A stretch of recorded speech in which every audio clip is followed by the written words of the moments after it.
A pleasant afternoon to all. It is my great pleasure to welcome you to the opening of the OMICSena lecture series. Some of you might have attended first OMICSena last March. That was an information field premiere of the OMICSena platform where DOST FNRI featured the frequently asked questions on nutrigenomics. For the second time, DOST FNRI brings you OMICSena with a bolder move to bring together omics experts from way beyond the Philippine borders. The Philippines continues to build strong innovative foundations, and learning and reflecting from the global scene is a very way to go. As such, we are thrilled to bring you the 9-day OMICSena lecture series. For 9 afternoons, we are expecting to learn the best of omics technologies and how these emerging platforms can enhance nutrition and food research that will eventually be translated for societal benefits of our country.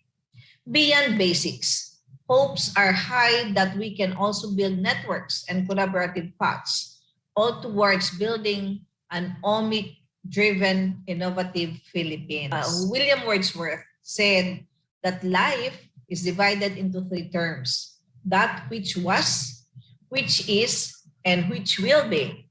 So let us learn from the past to profit by the present, and from the present to live better in the future.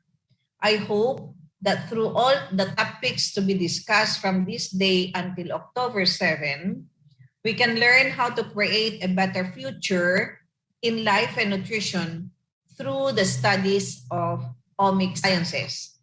To all the participants, again, my warmest welcome, and lend us your active participation because we have inspiring lecture series ahead. So thank you so much and stay tuned.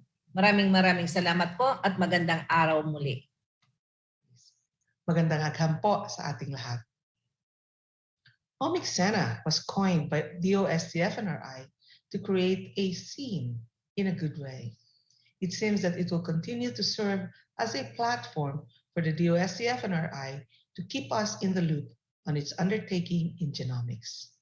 With Dr. Brian Gonzalez on board, the second OMICSena for 2021 collaborates with the DOST's Balik Scientist program to drumbeat the advent of another set of omic science at the Institute, the Metabolomics. This expansion in the R&D platform will guide DOST-FNRI in setting up more actionable strategies in the molecular food and nutrition arena. I am optimistic that the series will provide new learnings to bring stronger and bolder omics-based research and development initiatives, not only in DOST-FNRI, but in the entire country, as I understand that this OMICSena is well represented by genomics enthusiasts mula Luzon, Visayas, at Mindanao. As we come together for the next 9 afternoons, I hope that we will be able to lay out plans and strategies towards the creation of new intervention systems, biomarker discovery, and innovative health and nutrition platforms through the use of omics technologies. May this event sharpen our vision to acquire the lens of seeing through what our country needs to reach zero hunger and optimum health and nutrition at the molecular level. Congratulations to the organizing committee of the OMICSena lecture series and to all the staff of DOST-FNRI led by Dr. Imelda Angeles Agdeta. Magandang agham sa ating lahat.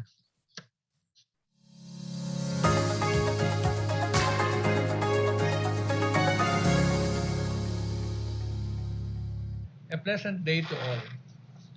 The Nutritional Genomics Program of the DOST-Food and Nutrition Research Institute is part of the DOST's Big 21 in 2021. This achievement highlights the growing field of nutritional genomics and the DOST-FNRI's New Gen Laboratory, now an ISO 17025 Certified Molecular Laboratory.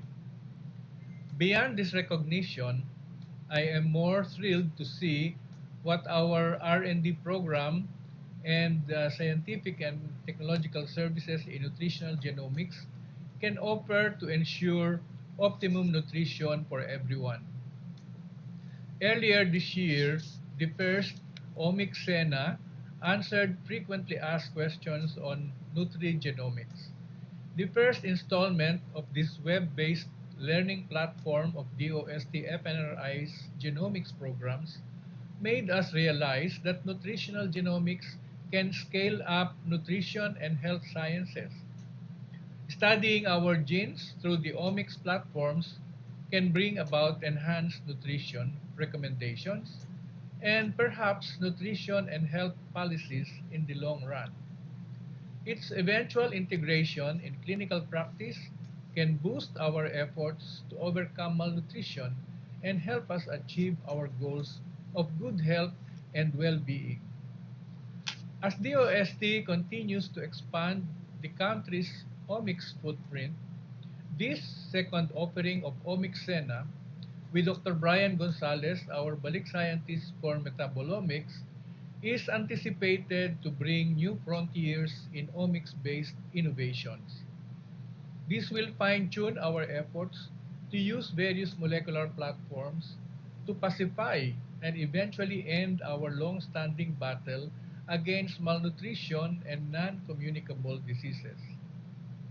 Now, with the generous sharing of information and practices from our keynote speakers ahead of us, I invite you all to join me in getting a detailed glance at omics technologies and how they can play critical roles in nutrition and health. May this deep appreciation of omics technologies guide us in pushing for more innovations directed to our local needs. I am optimistic that this lecture series will also strengthen the competencies of our researchers in initiating omics-based research and development. One thing that the ongoing pandemic has taught us is to hold tight to what science and technology can do. Science and technology will always be an important key in solving various societal problems. Napaghahandaan man o hindi, katulad nitong pandemya, innovations and discoveries will help us thrive and become resilient. On behalf of the Department of Science and Technology, I would like to thank our speakers from different parts of the European Union and the United Kingdom for their time and expertise. I extend my appreciation especially to our DOST Balik scientist, Dr. Gerard Brian L. Gonzalez, for bringing this exciting series to light, together with the DOST Food and Nutrition Research Institute. Thank you all for being here. Let us have a learning-filled week ahead. Mabuhay!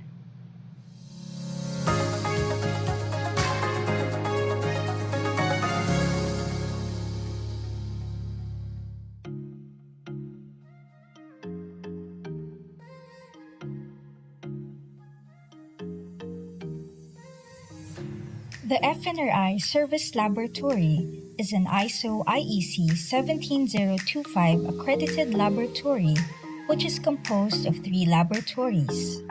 It is the focal agency of the Department of Science and Technology for Nutrition Labeling and is recognized by the Philippine FDA for nutrition labeling and by BFAR for marine food products analysis.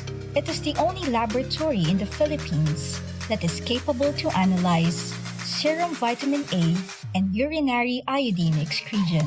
Initially mandated to conduct researches on biological parameters and support the laboratory needs of various in-house food research and development projects, FNRSIL has continuously expanded and has offered its services also to the public. The chemical laboratory is equipped with instruments that allow proximate determination and physical chemical analysis of foods. Also, our laboratory is equipped with state-of-the-art modern instruments such as high-performance liquid chromatography,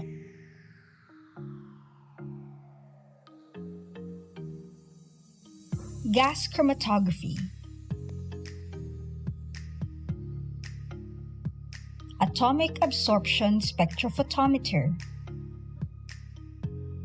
graphite furnace equipped AAS,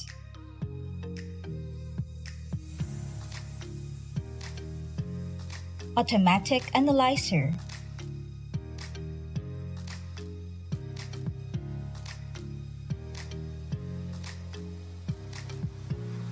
WYD iodine checker, and the UV-Vis spectrophotometer is currently used for developing methods and water quality assessment.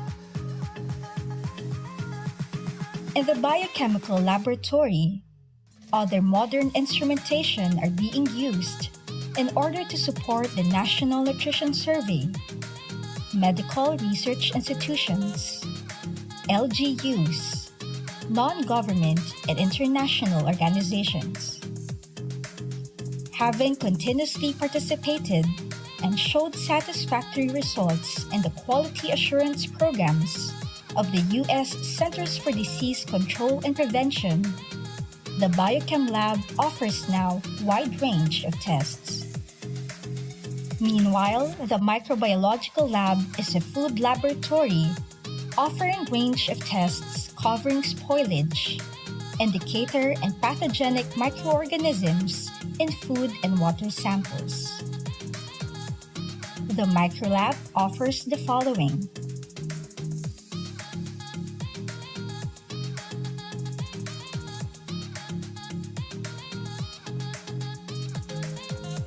Also, the Microlab conducts isolation and identification of pathogenic microorganisms in food that are of significance to public health. Recently, the laboratory has also started performing molecular pathogen detection in food and bacterial cultures. Using the technology of real-time polymerase chain reaction, detection of Salmonella and Vibrio has become more rapid and accurate, as we are committed to deliver high-quality and timely services. The laboratory is maintained by well-trained, experienced, and PRC-registered chemists and chemical technicians, medical technologists, and registered microbiologists on analysis of different samples.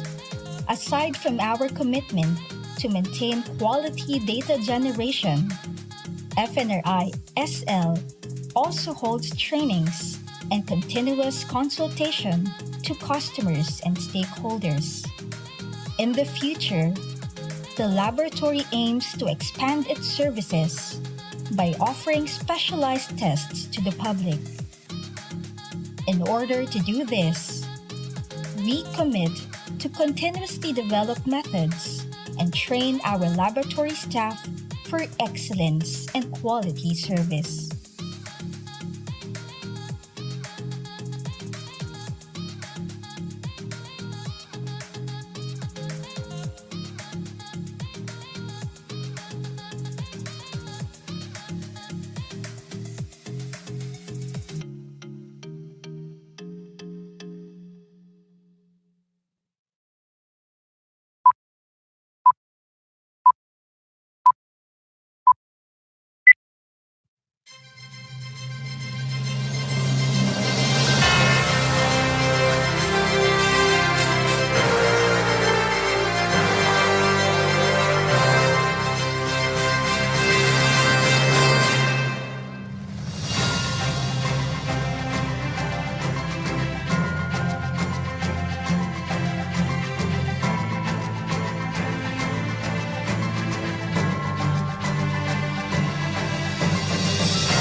Good afternoon here in the Philippines and good morning in the Netherlands and United Kingdom. Welcome to the OMICSena Lecture Series Day 4. I am Diana Glade Sumalanta Ronquillo and I will be your moderator in today's lecture. OMICSena Lecture Series is a part of the 75th DOST FNRI Anniversary Countdown. The countdown started this month and 10 more months before the celebration. For 75 years, ang DOST FNRI ay kasama nyo sa bawat yugto ng inyong buhay at kabuhayan. We acknowledge the presence of Ms. Rosemary Dumag, Supervising Science Research Specialist of the Service Laboratory Group. Good afternoon po. Today, we will have two topics, which is a lecture and a workshop from our respective speakers. The first topic will be given by Dr. Albert Coleman and the workshop by Dr. Gerard Brian Gonzalez, our DOST Balik Scientist. For the introduction of our first speaker, I will give the virtual floor to Dr. Gonzalez. Over to you, Dr. Brian. Thank you very much, Diana. Magandang hapon po sa inyong lahat. Today we have a very special I have a very special treat for you. We have a speaker from the University of Cambridge, Dr. Albert Coleman. Albert is the head of the core Metabolomics and Lipidomics facility and the Nutritional Biomarker Laboratory of the University of Cambridge. He's also a principal investigator of the Metabolic Research Laboratories of the Wellcome MRC Institute of Metabolic Sciences in Cambridge. Dr. Coleman is a technologist, and he's an expert in developing and applying new approaches and methods to measure metabolism and nutrition, mainly using mass spectrometry. But he also works on methods of sample collection and approaches in data analysis. His work covers a broad range of applications from single cells, animal models, to large epidemiological cohorts, in birth cohorts, in pregnancy and metabolic programming. Ladies and gentlemen, ikinalulugod ko kong ipakilala sa inyo my mentor, a close collaborator, and a dear friend, Dr. Albert Coleman. Albert, good morning to you and welcome. Good morning, Brian. Thank you for those very kind words. I'll start to share my screen. And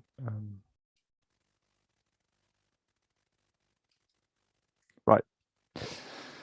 Good afternoon to you all, and thank you very much to give me the opportunity to talk here about metabolomics and lipidomics. As well, I'll venture a bit into nutritional biomarkers as well. A lot of our work is around technology, method development, and working on sample analysis, but it all fits into a bigger picture, and that's always crucial to understand. So my talk will be in two parts. So first, I will start very general about the importance of open access and open data, and how we think that it's important for our research, but also for the development of research in general. And then I will go in a little bit more detail on the setup of our labs and the different types of projects that we're doing, which I think might be relevant to the work that you might want to do in the Philippines.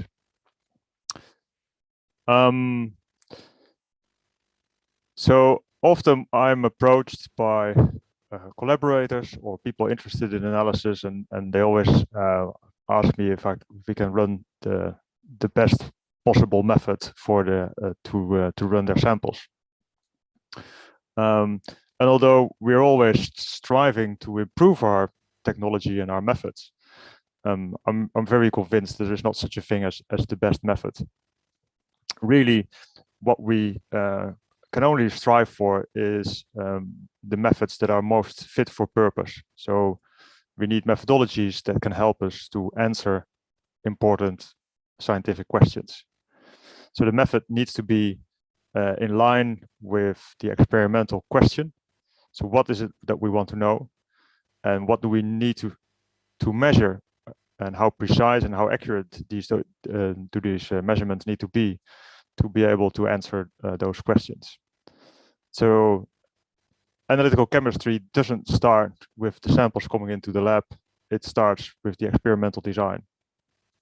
So we need to think about how samples are collected, in which way they are collected, time points, number of samples, number of participants. The design of the whole study is crucial if you want to think about what's the best method to analyze the sample. Then, of course, there is the method design. So what kind of method are you actually using for the analysis? And then on top of that, you want to make sure that what you're producing on from the analytical method is something that can be reproduced. And therefore, you always need to think about quality control and quality assurance. So you have to think about, if I run these samples again in a year's time in a similar experiment, how certain am I that I will get the same answers? And that's possible by making sure that you've got the right quality control samples and quality assurance. On top of that, especially if you're doing things like metabolomics and lipidomics, where you've got a huge number of analytes that you're analyzing, is that you have to think about your data processing and data analysis methodologies. And also there, you need to think about the quality control and quality assurance. So make sure that everything is written up and clear so that it is reproducible. Now, in metabolomics and lipidomics, there's a vast number of possible assays and platforms to work on. So originally, people were either using NMR or mass spec, and some groups were using gas chromatography. But even within those three key areas, there's lots of different technologies that can be more coarse or go into a much higher resolution.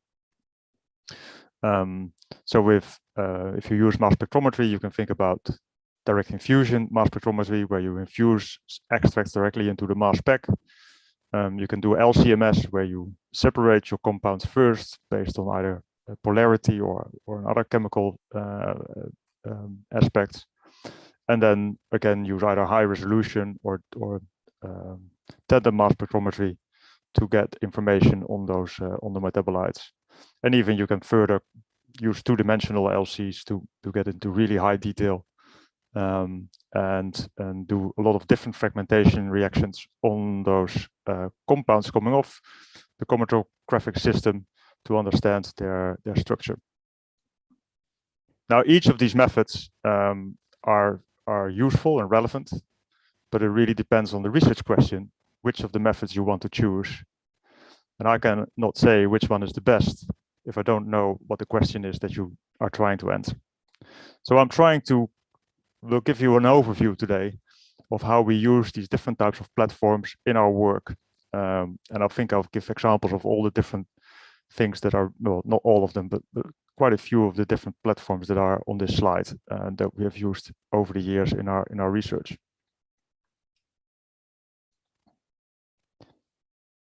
Just to give you an idea that even if you go for a very detailed analytical method, you might not always get the total answer to a question. So just recently we analyzed some plasma samples from a mouse model, where the samples were extracted with a false extraction. So that means that we get the lipid fraction out, do a 30-minute LC run, which we think is a very long analysis time. And then all the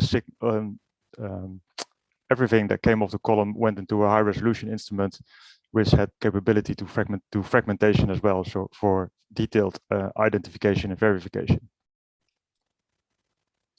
And then if we look for one particular lipid, in this case a triglyceride, we get one very large sharp peak, which suggests that there is one compound, maybe with a little bit of a few other compounds of the same mass around that, but the majority looks like one clear compound. And if you do simple data processing, that's how you would address it. But actually, if we look in more detail at the fragmentation, we can see that there's other compounds, that it's not only one compound in that same peak, but actually a mixture of compounds. So if we can look at the fragmentation, and that because it's triglyceride, we can see which fatty acids are lost from the triglyceride. you can see that it's mainly a combination of free fatty acids, so linoleic acid, palmitate, and oleate. But actually, there's other combinations as well, and it might be in different formats. So we don't know which fatty acids is on which position on the triglyceride. So that means that there are multiple compounds within one peak. And if another thing that we cannot measure at all in this way is where actually are the double bonds in the fatty acid? Are they cis or are they trans? Information like that we cannot capture even with such a detailed method. So that means that with all methods you will be using, there will always be some kind of ambiguity around the identification of your compounds. Now, it's always nice to think about what technologies can you use to get further information about this. But the most important thing is that when you use a particular method, is that you know that there are limitations in your method. So if you use a method, you need to know where are the ambiguities. What do I know from my method and what can I not know from my method?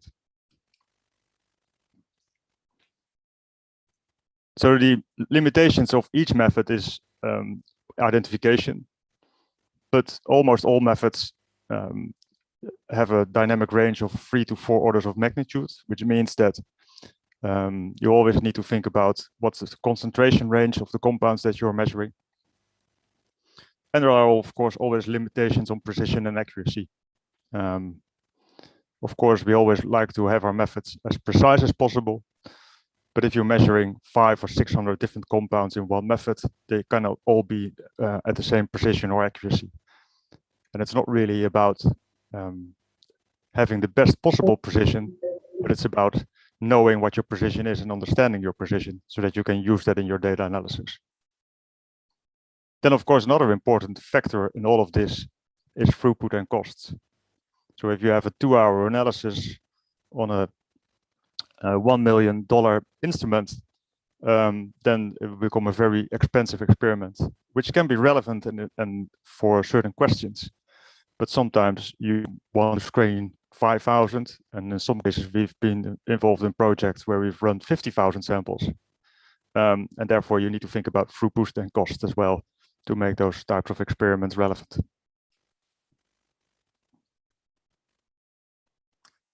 So because everybody needs to think about their own method that is suitable for their type of experiment, it means that we cannot all use the same method. But to make sure that our science is relevant and reproducible, it's crucial to be then as open as possible about the methodology. So what doesn't work is thinking about that your method is so special that you want to keep it to yourself. You need to make sure that your method is clearly documented and that these documents are open and available to everybody so that everybody can scrutinize your methodology. And the same with data. So if you produce data in large-scale experiments, then it's a waste to keep that data to yourself. So it's important to make that open and available. And there are different platforms available, either through things like Metabolites at the EBI, but there are other platforms as well. And it's also possible when you publish your data to publish it as supplementary information. At the end, I think it's always crucial to get to an understanding of what you're really measuring. And that's only really possible if you use a quantitative method with labeled internal standards, especially if you're using mass spectrometry-based methods. So although open profiling methodologies and methods where you don't really know what you're measuring at the start can be very relevant and interesting to find leads.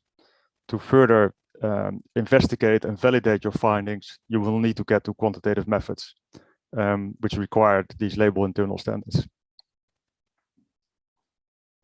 But for me, what's always the key part of our work is that we need to be aware of our limitations, and we need to report those limitations of the methodologies when we publish these. So for me, one of the key things about using lipidomics and metabolomics is that you always first need to doubt what comes off of your machines and the results that you're getting in. Always try to think what could be wrong with this, what can be the problems. Because that's really when if you understand what the limitations are of your methodology, then you can start to use the strength of your work. And always question, not only question your own methodologies, but it's also if you're working with other people, you need to ask questions about what is exactly what they want to measure and what's exactly their research question, so that you can help to come up with the best possible method that fits with their research questions. So I'm responsible for the core Metabolomics and Lipidomics lab in Cambridge, as well as the Nutritional Biomarker laboratory. And then third part of my work is working mainly on infant and metabolism during pregnancy. And although these are three distinct research lines, they often cross over into each other, and it's not always they're not always independent of each other. So nutritional biomarkers is one area where we do a lot of research in,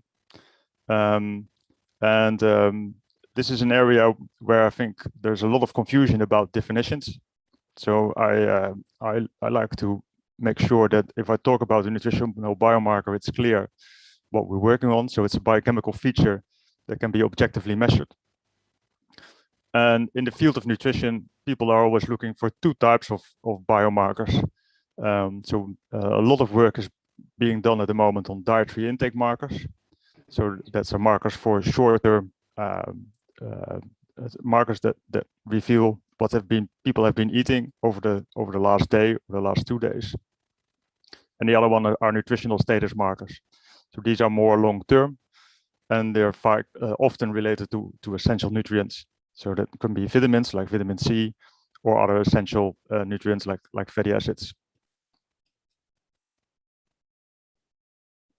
So if you want to understand how diet and nutrition is related to health, a lot of work is focused on dietary assessment, so trying to understand what people are eating. And at the moment, we only can really do that by asking people questions in different formats to get information on their diet, and relate that either through food composition tables to nutrients or dietary patterns.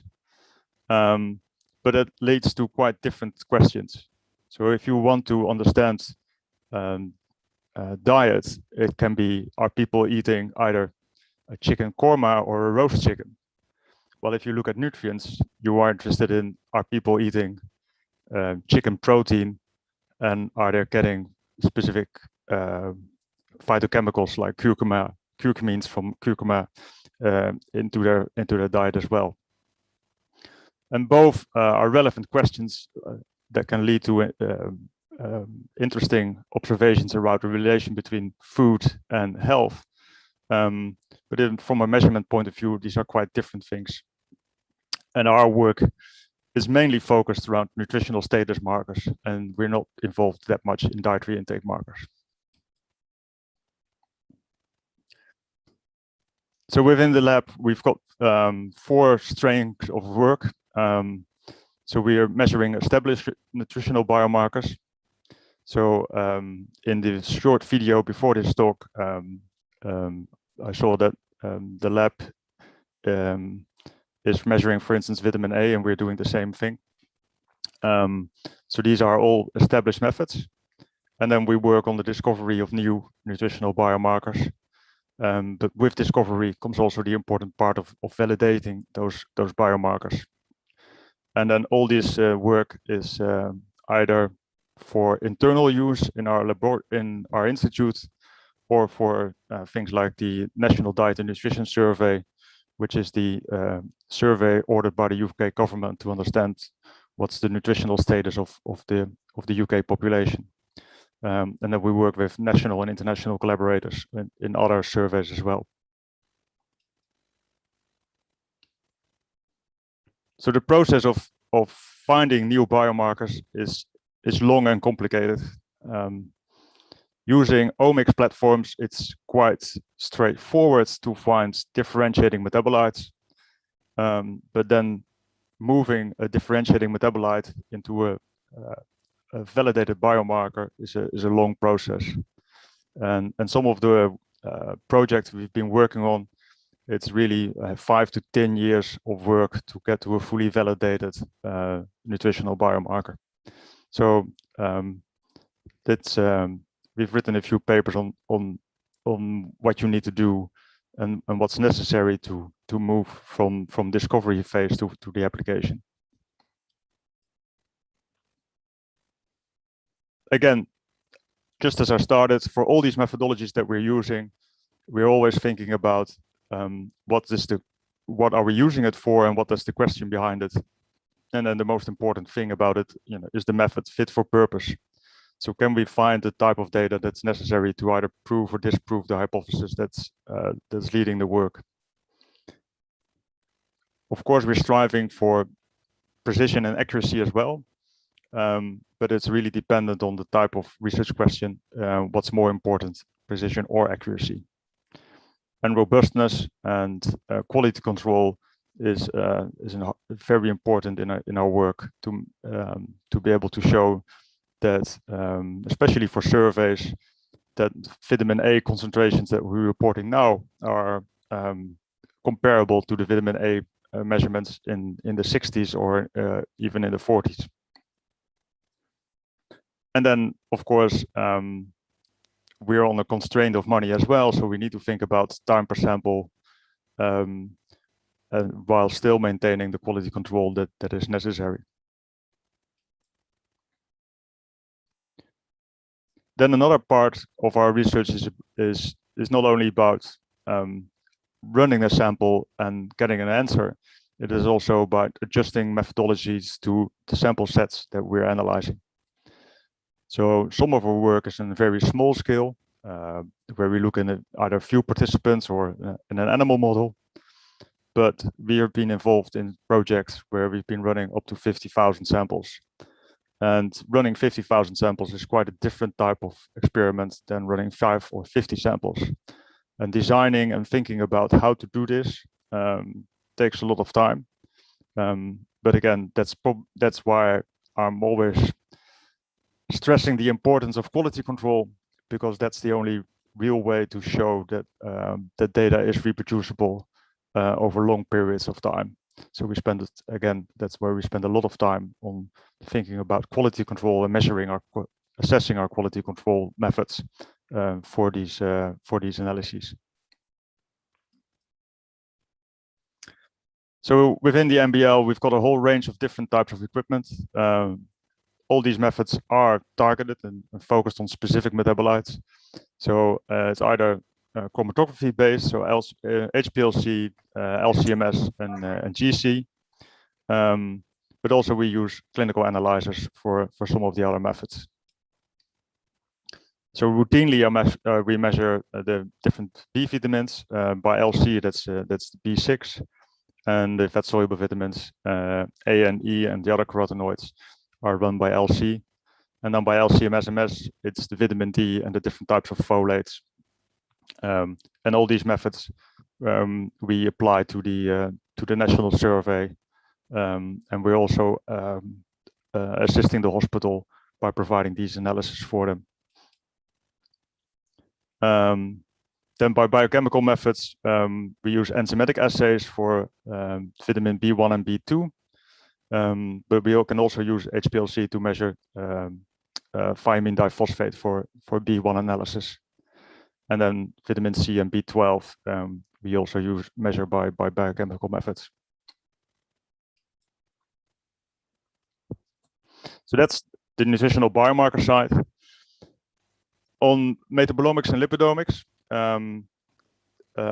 I think the key areas to split out is that you can either use a targeted or an open profiling methodologies. So open profiling approaches can be very interesting, where you try to measure everything and anything that is in a sample. But the difficulty of that is that it's very difficult to maintain a high quality control for that type of analysis. So within small sample sets, it's a very useful approach, but especially on larger scale sample sets, it's very difficult to maintain a good level of quality control because you're not really sure what you're measuring, and therefore you're not really sure if it's reproducible. So a lot of our work is actually now more targeted, and we try to work on absolute quantitation as much as possible in these analyses. So we found over a lot of years of research that actually targeted approaches can reveal information much more quickly, or can help to answer questions much more quickly than with an open profiling, where you're often left with unknown compounds coming up, and it's difficult to either identify it or to de-replicate their identification. One of our key areas of work is lipidomics. Just to give a little bit of a background about lipidomics and the type of analysis that we're using. So lipids, so most of the samples we're working on are from the circulation, so either blood samples, so plasma, serum, but I will talk a little bit about dry blood spots as well.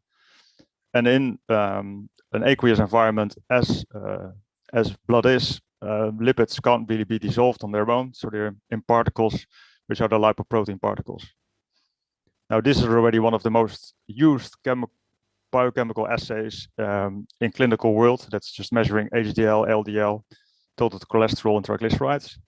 But that's about these compounds or these particles intact. So when you're doing lipidomics, you're not measuring these particles, but you're measuring the intact molecule, or the individual molecules that make up these particles. So you start off with something like a serum or a plasma sample where these particles are still intact. Then you mix it with an organic solvent, and then the particles will dissociate, and you will get the individual molecules in your organic phase that you can then measure by either LC or direct infusion mass spectrometry. Not only can you look at the intact lipids in there, but you can also take a step further and look at the fatty acids. This can either be done by collecting, for instance, a phospholipid fraction, or just the whole lipid fraction, and use a hydrolysis to get off the individual fatty acids.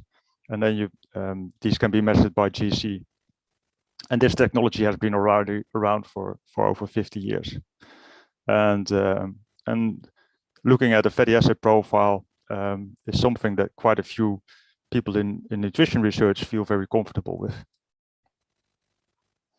So we've developed a platform for high throughput fatty acid profiling using robotics, and that allows us to run up to 50,000 samples through the lab, looking at 35 different fatty acids, where we first take the phospholipid fraction of the plasma sample, which we then use for derivatization into the fatty acid methyl esters.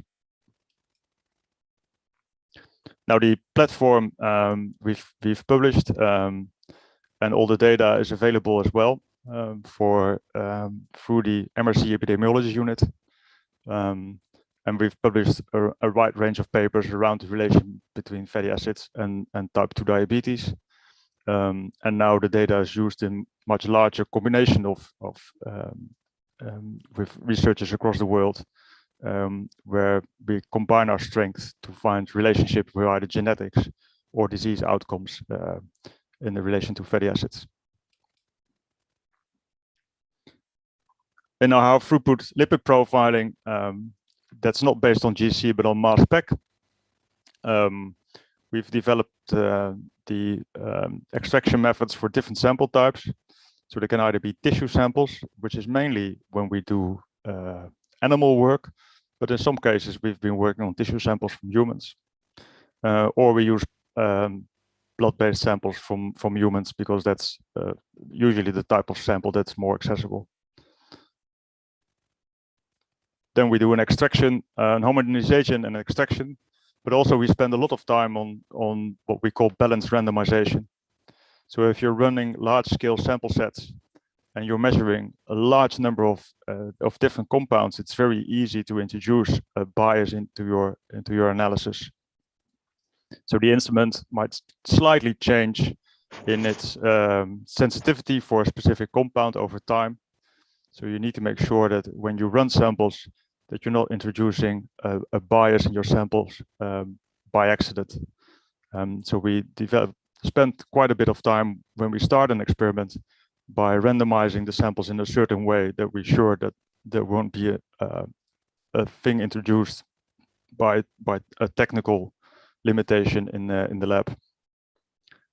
And then all extractions are done in an automated format to maximize the reproducibility. The other thing which is important if you're working with lipids is that if you use organic solvents, you have to be careful with plastics. So we use glass-coated 96 well plates as a precaution in that, because that prevents plasticizers and antioxidants which are in plastic of coming into your sample. And then a lot of work is also done on the data processing. So where it's quite easy to run a 384 well plate in 24 hours on the mass spec, the data processing and data analysis can usually take a lot more time.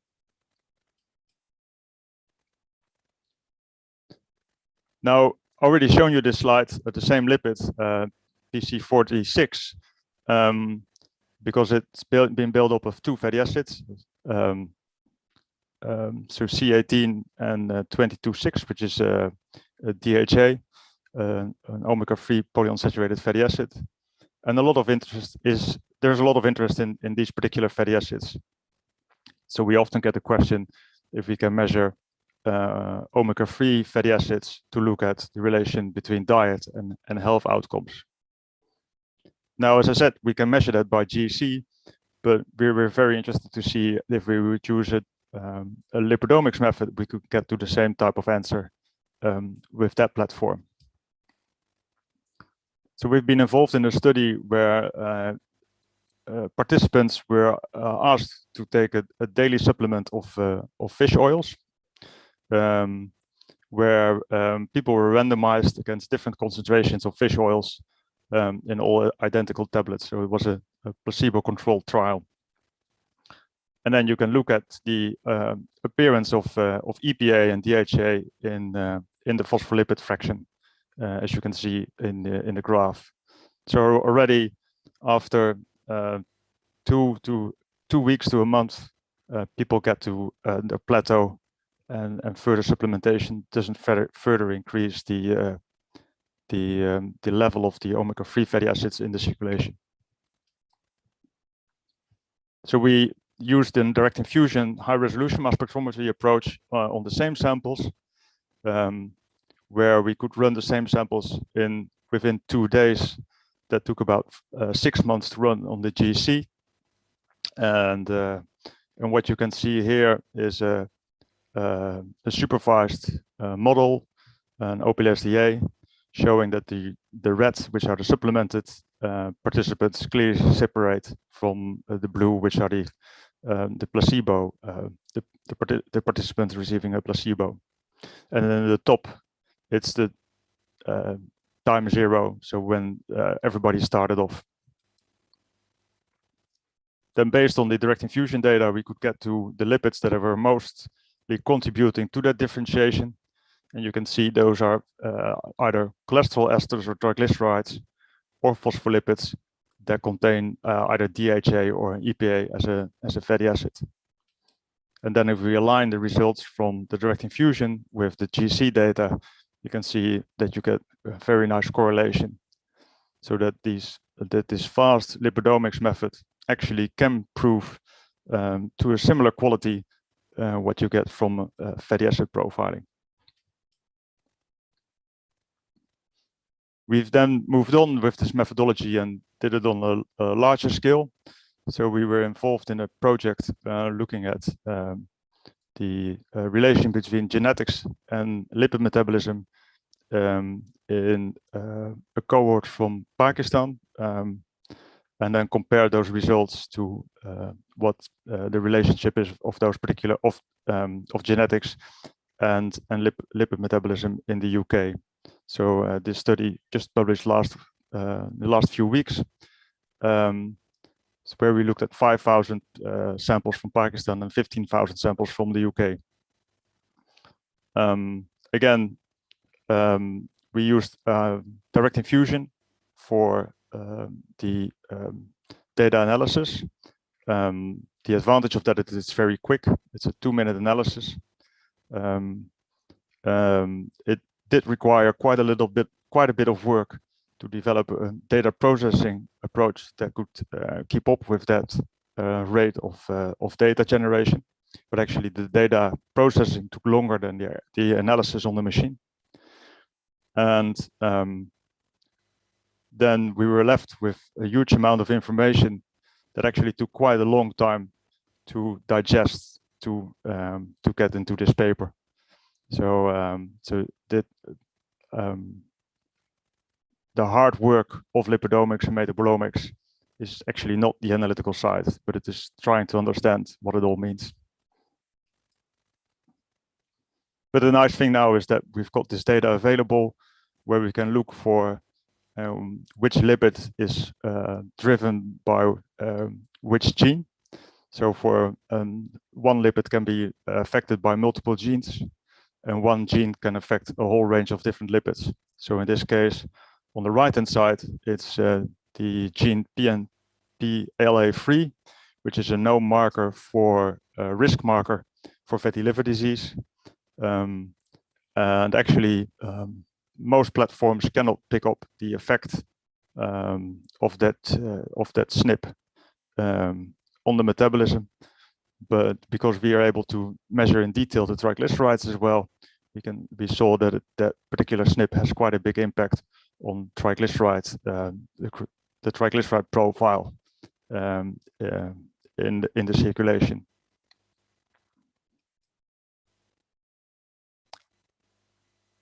Now it's very nice to use these high throughput detailed lipid profiling methodologies, but of course it's very much susceptible to the ionization efficiency of each of those particular lipids. So some lipids, like phospholipids, ionize very easily and therefore give a very strong signal, while other lipids, like the triglycerides and the cholesterol esters, but also things like phosphoethylamines or phosphoserines, might not give that strong of a signal in the mass spec. So we've been looking at orthogonal methods to further understand what's really in there, what's really in a plasma or another sample type. And that's possible by, for instance, by looking at phosphorus NMR. So we've developed a pipeline to look at samples using NMR, just to look at the which phospholipids are in there and at which concentration, independent of how well they ionize, because this is NMR, so it's just about the number of phosphate atoms in the solution. Now that's a very nice method, and it does provide us with extra information. But for instance, where we need about 10 microliters of plasma to do lipid profiling by mass spec, we need several hundred microliter of plasma to be able to get a phosphorus NMR spectrum, where that takes several hours to get one spectrum. So this is not suitable for high throughput, but this can provide us with background information that helps us to interpret what we're seeing on the mass spec. And this is just the different traces from the phosphor NMR with different tissue types. Now I've been talking mainly on analysis from plasma samples and serum samples, but in some cases it's not convenient to get a plasma sample, or ethically not really that nice to get a plasma sample. So already quite a long time ago, we've been approached by the pediatrics department if we could develop a similar platform for dry blood spots. So within the pediatrics department of the University of Cambridge, there was they've set up a birth cohort, the Cambridge Baby Growth Study, where they collected dry blood spots, and they were very keen to look at the lipid metabolism in those samples.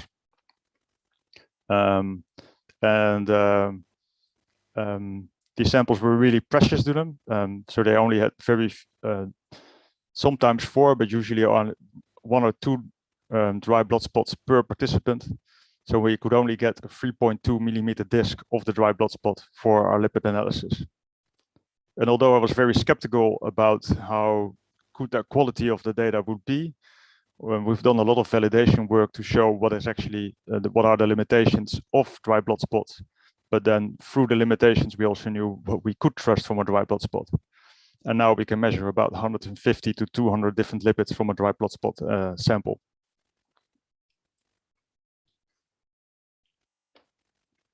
So the nice thing of doing a lipid profiling from a dry blood spot is that it's a very different way of looking at the sample. And there are some very there's some very important limitations with dry blood spots. For instance, measuring total cholesterol or HDL from a dry blood spot with a chemical analyzer is very difficult. But using lipidomics data, you can start to predict these lipoprotein fractions as well. So we used a combination of biomarker discovery approach to find which lipids are most strongly linked to the lipoprotein particles, and then measure those in dry blood spots, which shows that we can reasonably measure or give a prediction of things like triglycerides and HDL from a dry blood spot using lipidomics. And actually, these measurements are much better if you try to use a clinical analyzer on these sample types. The other thing which we use the dry blood spots for is for looking at nutritional biomarkers. So looking at specific lipids, especially sphingomyelins from a dry blood spot, we can perfectly predict now which children are the breastfed or formula fed. And we're also starting to be able to measure the amount of formula feeding an infant got based on the lipid profile. So that's very relevant in relation to growth and development. Because that's really where we're taking this research further now. So we know that early life feeding, so breastfeeding versus formula feeding, has a big impact on the lipid metabolism.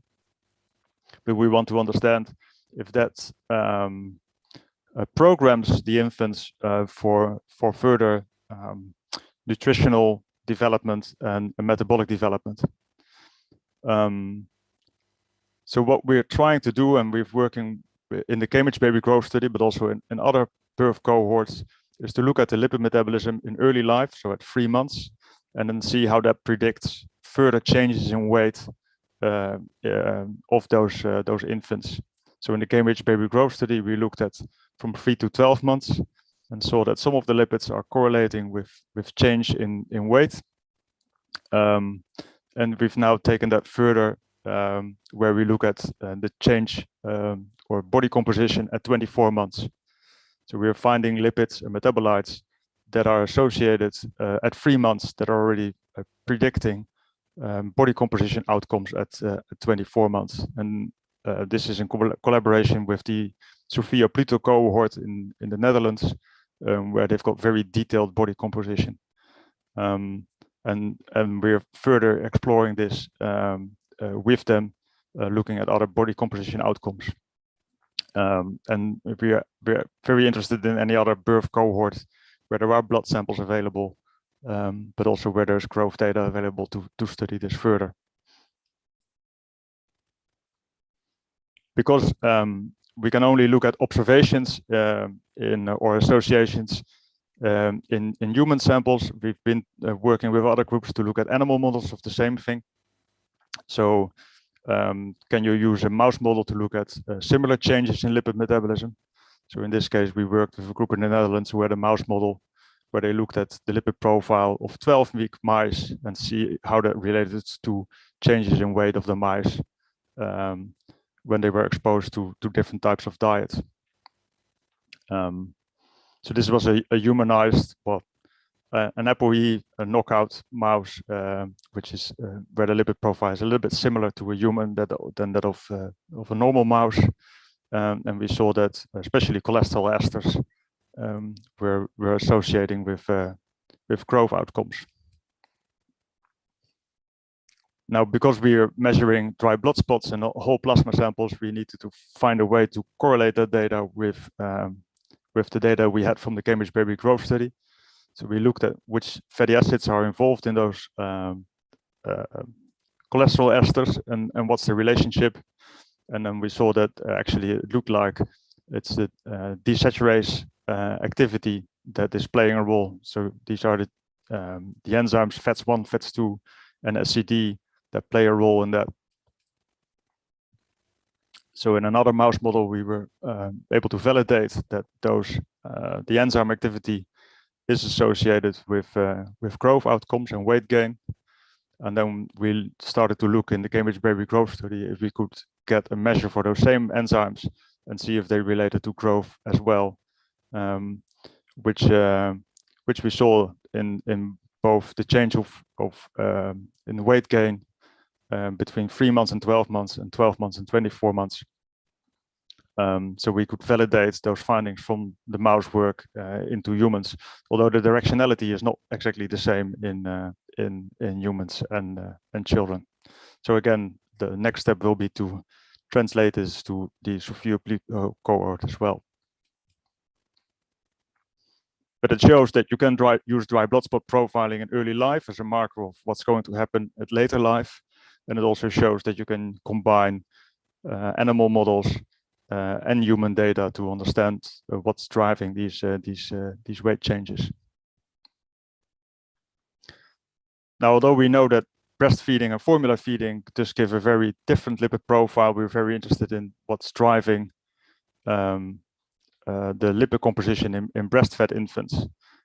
So we've worked with a group in the Gambia where they collected plasma samples from the infant and the mother on the same day, as well as milk samples during that period as well. And that started us to allow to look from, which lipids in the infant are affected by the breast milk composition and which part of the human metabolism or the maternal metabolism is driving the composition of the breast milk. And this is a proof of concept study showing that it's very relevant to measure this, and you can see that the composition of the lipid metabolism in the mother circulation is affecting the breast milk composition, but these are not directly the same lipids. So triglycerides produced in the breast, in the mammary gland, are produced by de novo lipogenesis. So it's not that lipids are coming from the mother circulation into the breast milk, into the baby.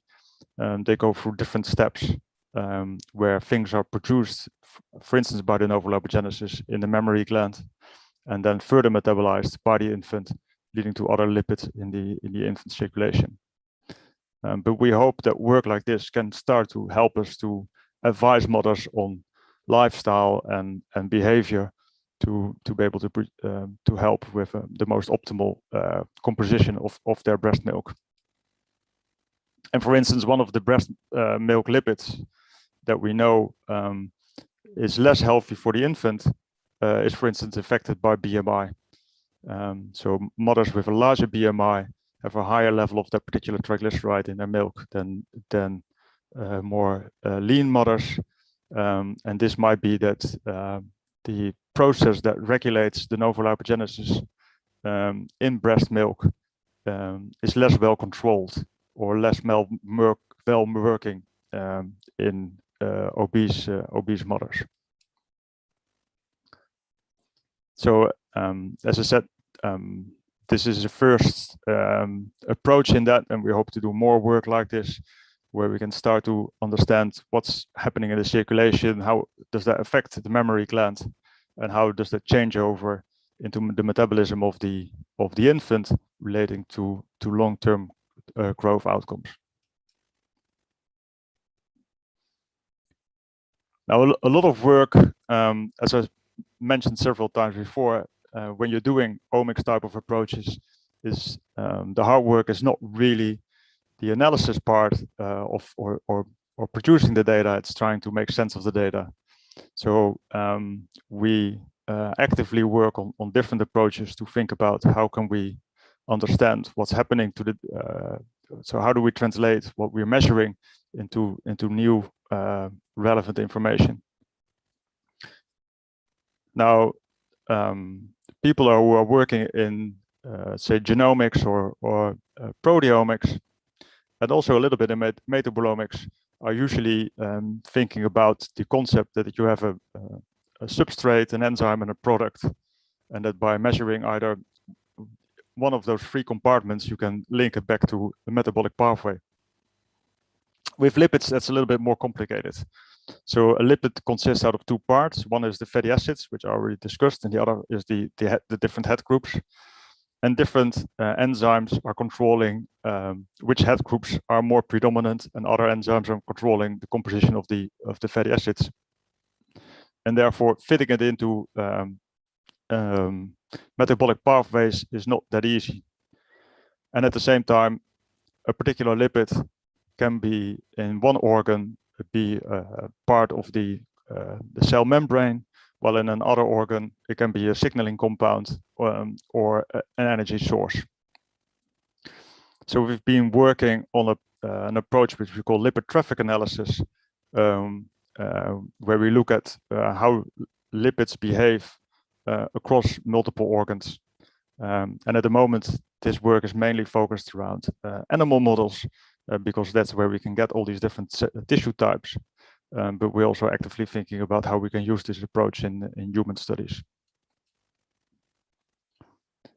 But we've shown that you can use this approach to look, for instance, again at nutritional programming, and in this case, it's an experiment where the paternal side was affected. So the fathers either got a normal protein, normal carbohydrate diet, or a low protein, high carbohydrate diet. And then we look at the effect of the offspring. And we can, using the traffic analysis, visualize that you get a change from how triglycerides and phospholipids are used, where in a normal diet, these compounds are moved to one tissue, while in the animals where the fathers had a low protein, high carbohydrate diet, you get a change that some of these lipids are then moved to the brain, and then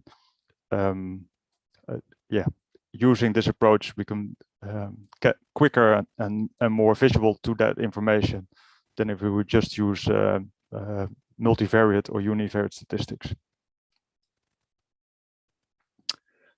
So I hope I've been able to give you a good overview of the different approaches that we are using in Cambridge to look at nutrition and metabolism. I also hope that I've been able to convince you that you really need to think about which method is most suitable for your experimental design and your research question, and do not think that there is just one method that can be used for everything. That methodology is not only the analysis of the sample, but it's also data analysis that is an important part of it as well. You have to think about the whole package if you want to use these type of technologies to get further insights. And most crucial of all, I think it's always important to really think hard about the limitations of your method, because only if you know what's bad or what's the limitation of your method, if you know that, then you can start to use what's good about your method. Now, there's many people that have contributed to my research over the years, because we've always been working with other people to get our samples, and we also work with other people to think about how we can analyze our data. So Brian has been very helpful in that, for instance, as well. And I want to thank you for your attention. Thank you for that interesting topic, Dr. Coleman. I would like to acknowledge the presence of our supervising science research specialist, Michael Serapico, and also to Laura Rigetti. Our speaker for tomorrow is joining us today. Hello, Laura. Yes, and also to Dr. Lair Murao, the Program Director of the Philippine Genome Center, Mindanao, and to Dr. Genevieve Tupas, the Davao Medical School Foundation. Okay. Dr. Coleman, we have a first question here from our colleague, Mark Pretzel Zumaraga. His question is, I'm just curious to know if the method can easily distinguish free versus bound lipids. Sorry, If the methods you use can distinguish free and bound lipids. right. Well, so that's a very good question, and actually that's something that I haven't gone in detail during the talk,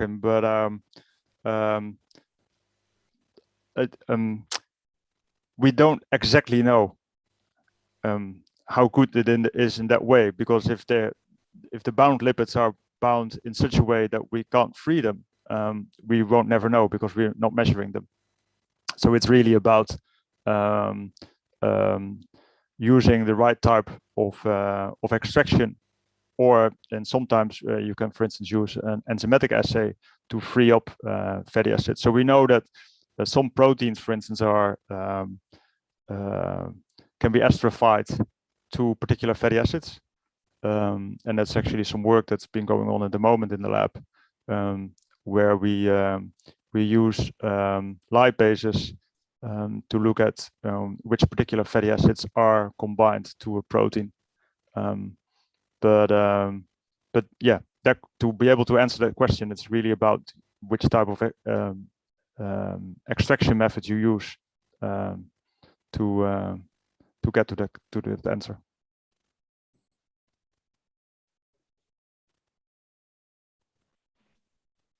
Well, yeah, can I put in a question? Albert, thank you very much. Always inspiring and amazing. And I hope the FNRI and also other research departments and hospitals in the Philippines now have an idea on what can be done with their research. But of course, I've asked you this before, but in the National Nutrition Survey in the Philippines, they also collect dried blood spots.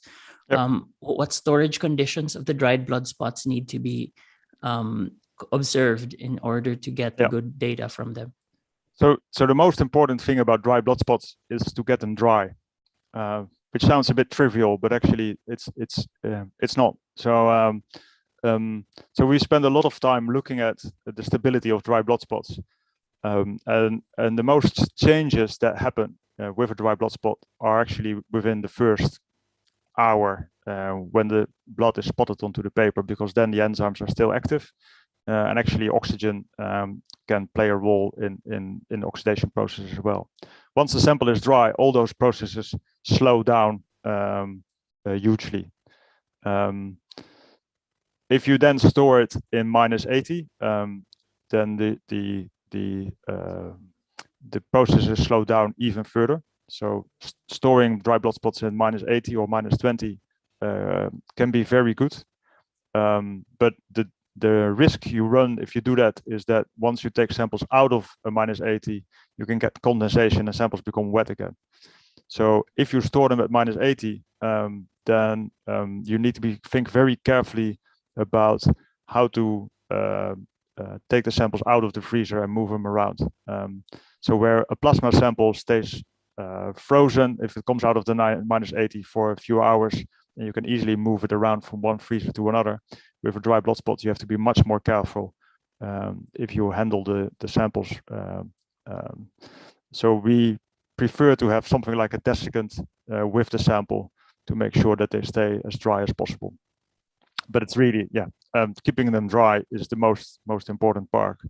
The other thing which is quite crucial is if you store them at -20 or -80, will both be good, but just make sure that if you want to do something like detailed lipid profiling, is that all the samples are stored at -80 or all are stored at -20. Because you will find that if a part will be at -20 and another part at -80, that you will start to see differences in the lipid profile just by the differences in storage. Yeah, equipment-wise, of course, it's of course, it's much easier for us to have a -20 freezer, Yes, isn't it? Than a but minus- actually, so we've been able to look at lipid profiles from samples stored at room temperature over several years. So again, that's possible as long as you store them in a dry place and in a dark place. It will have an effect, but if all the samples are stored in the same way, you can still get relevant data out of those samples. And there's a question here about the comparability of venous blood samples with DBS. Results. So that's of course a very relevant question. So what we've looked at is can we distinguish the people by their lipid profile, comparing a dry blood spot versus a venous sample. And what you see, the short story is that you see the same type of differences from person to person. Now, if you're interested in the concentration of one particular lipid, it will have a quite big impact if it's from a dry blood spot or a serum sample. But if you're trying to understand how the combination of lipids is changing from person to person, you can use dry blood spot very well. But again, it's all about, what's the exact question of your research, and think about how to analyze your sample, and which sample type to use in that experiment. So. Yes, thank you, Albert. I have a question. Sure. Actually, I have two questions. The Food and Nutrition Research Institute is actually doing the National Nutrition Survey. And basically, our laboratories are processing a lot of samples. How did your group go about the balanced randomization? Yeah, so if we do a balanced randomization, that starts off again with what's the research question. So for instance, if you in a survey will be different than, for instance, in a case cohort study, but I assume that in a survey, the location of the samples will be quite an important factor in differences, as well as maybe socioeconomic status, age, and sex.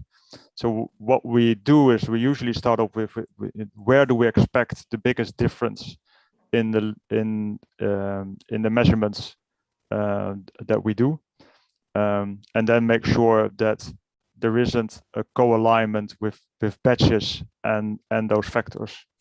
So that would mean that every batch that we analyze is a representative of the whole study. So in that way, we can circumvent introducing batch effects that co-align with key questions, where then at the end we're not certain if the difference that we're seeing is coming from the location, for instance, or it's just coming from that all those samples from location A were analyzed in the first month, and all the samples from location B were analyzed in the last month. So that's so in that way we develop the balanced randomization. Thank you. My next question is all about the biomarkers of milk nutrition that you earlier mentioned. Did your group conducted a study where you have to compare the breast milk with a formula that is available commercially? So yeah, actually, we've worked on that quite extensively, but it's a very difficult question in the way that the samples that we have from the Cambridge Baby Growth Study were collected over a 7 or 8 year period. And what we found is that it's very difficult to really have a detailed information on the milk composition over that period of time in from the different companies. So what we've done, and we've published that study, we've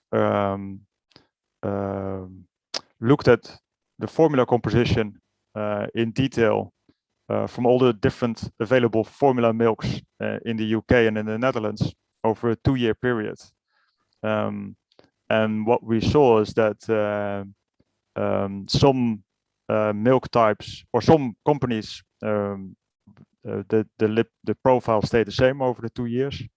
In some it changed, but also in some it was very different if it was early life milk versus milk for 1-year-olds. While in other companies it was the same profile for all the milks that they were selling. And if you look at the composition on the package, it's very difficult to get that information from it. Now, because the study was, the samples were collected over a 7-year period, it became almost, it's impossible to really know what is the composition of the formula that the children received. So again, if you would start from fresh with a birth cohort, I think it might be very relevant to see what's the most commonly used formula and collect samples from that over that same period, so that you're able to look at the composition of the formula milk, because getting that from the manufacturers at a later time point will be very, very difficult. So, breast milk, of course, is a very different story, because breast milk isn't constant at all. It's changing through the whole period of lactation, and it's changing during the day. So again, the sampling of breast milk is something you need to think very carefully about. So, but yeah, that's probably another hour's talk. So. All right, thank you, Albert. We also have a question here. I think it's from Jose Emilio Santiago. Have you assessed how anti-lipemic agents affect the results of lipidomics and metabolomics for individuals taking these drugs? Yeah, so things like, for instance, statins have, of course, a clear impact on the lipid profile, as well as its other drug types, like, for instance, metformin has an effect as well. Again, we haven't really done a lot of work where that was our main question. So we've looked at lipid metabolism in older people in relation to other outcomes, and then we use this information as a confound to know that it's a confounder in the lipid metabolism. It's never really been our question if, what's the effect of statins on the lipid metabolism. We know that there's an effect, and we have a rough idea of it, but we haven't really tried to map it out in detail, because that's not been a key question for our research. But it's very important to have this information when you analyze the data and understand that these things are playing a role. Thank you, Albert. Can I just lift some questions from YouTube? All right, we have one from our former colleague, Dr. Sofia Amara. The question is, how long do you give the dietary intervention prior to doing the metabolomic analysis? Yeah, that really depends on what you're changing. So we know, for instance, with fatty acid metabolism, that it takes about 2 weeks to a month to get things back to a stable or a plateau again.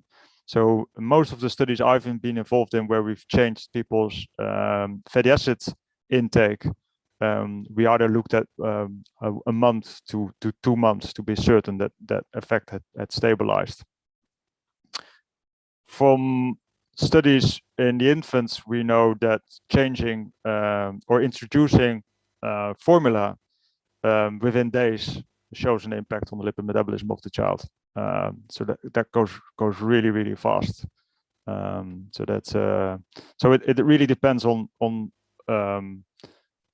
what you're measuring, but also what is the intervention you're doing. But I think in most cases you will be interested in the health outcome as well. So a lot of our work is that we also look at, does the change in the food composition affect health outcomes, and then you always want to do longer term interventions to be able to get that information as well.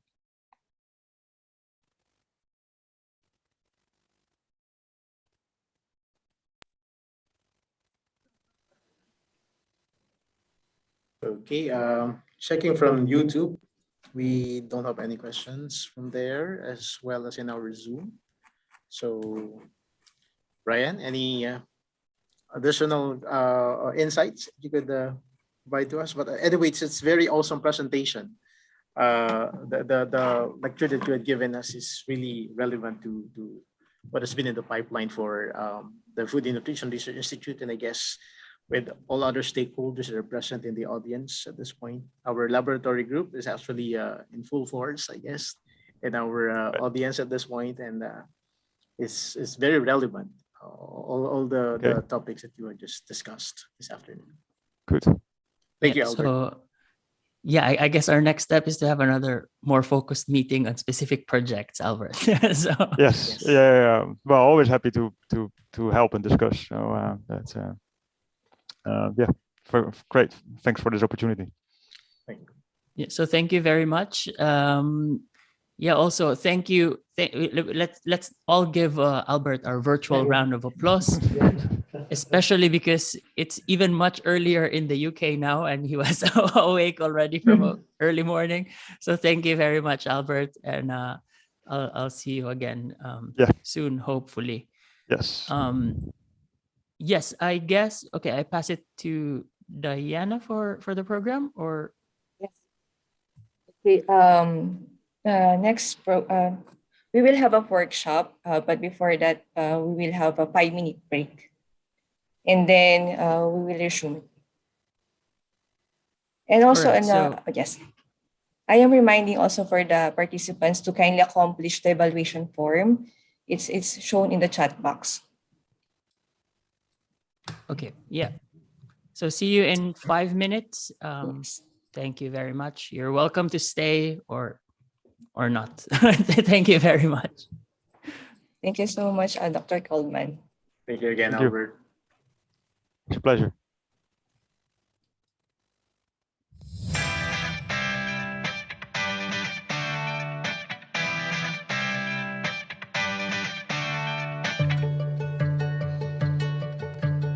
In 2010, DOST-FNRI revolutionized its take on nutrition by incorporating genomics in its researches, investigating the relationship of anthropometric, biochemical, clinical, dietary, and health components to the genetic makeup of Filipinos. DOST-FNRI is looking into providing a more personalized approach of achieving optimum nutrition to every Filipino.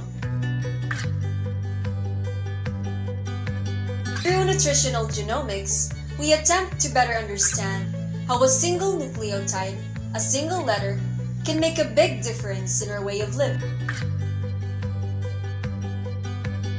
And so, to support this endeavor, DOST-FNRI capitalized on establishing its molecular laboratory known as the Nutritional Genomics, or the NuGen Lab.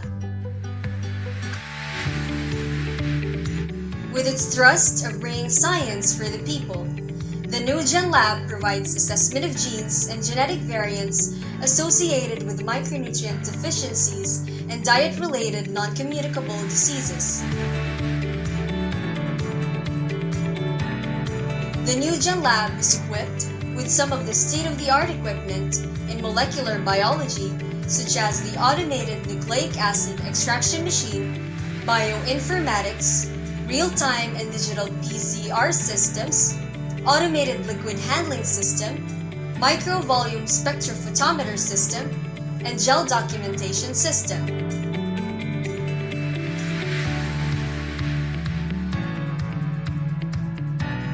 complete workflow adhering to the highest standard of competency in laboratory testing, NuGen Lab is setting the mark in providing mole biotechniques with transparency, validity, and reliability. Whether you are an individual or a group of enthusiasts seeking answers in nutritional genomics, the NuGen Lab awaits you. Our proficient personnel works in close contact with our customers through customized analysis, provision of technical consultancy in nutritional genomics, and standardization or laboratory competency. To even serve you better, we are partnering with a leader in genomic testing for a higher throughput and faster turnaround time.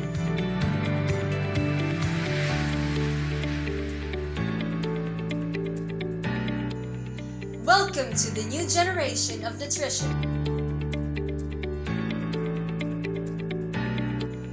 Welcome to the NuGen Lab.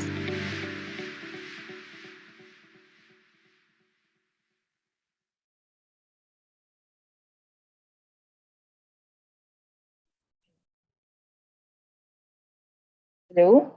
Yes. Welcome back to our participants. Now it's part 2 of our webinar today. The workshop will be given by our Balik scientist, Dr. Gerard Brian Gonzalez. Dr. Brian? Hi. Yes. Yes. Magandang hapon po sa lahat. Yeah, it wasn't 5 minutes yet. Okay, anyway, no problem. Yeah, thank you very much. So for the next part of this webinar, I will be giving, it's not really a workshop because we don't all have data yet. The objective here is to show you a very interesting online tool on how you can analyze your metabolomics data. So the same thing as yesterday, I can imagine that for people who are already working with data analysis and statistics, this might be too basic for you. So I invite you to stay on. But if you feel at any point that this is that you have other better things to do, then we'd understand. And for those who do not have absolutely any background in data analysis, this might be too advanced for you, and you can let me know, and we can schedule another meeting later on. So tomorrow we have Laura, who I believe is here in this meeting, who will give us a step-by-step metabolomics analysis given her own work. And my objective today is to get you acquainted with the terms and different terminologies that are used in metabolomics data analysis.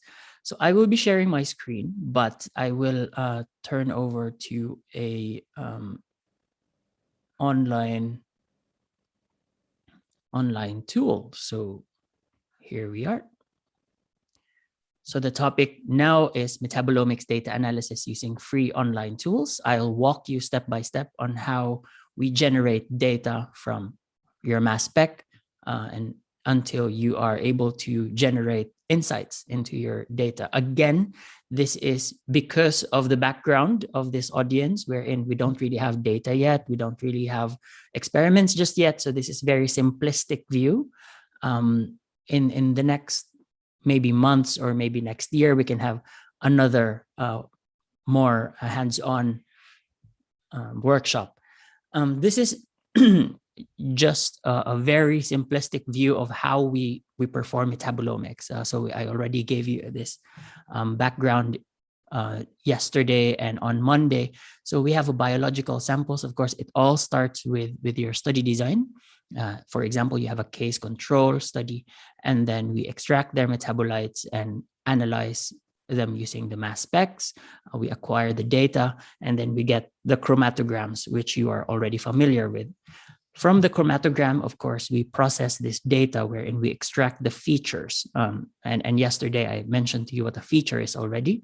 And I'll explain the steps that are done in that.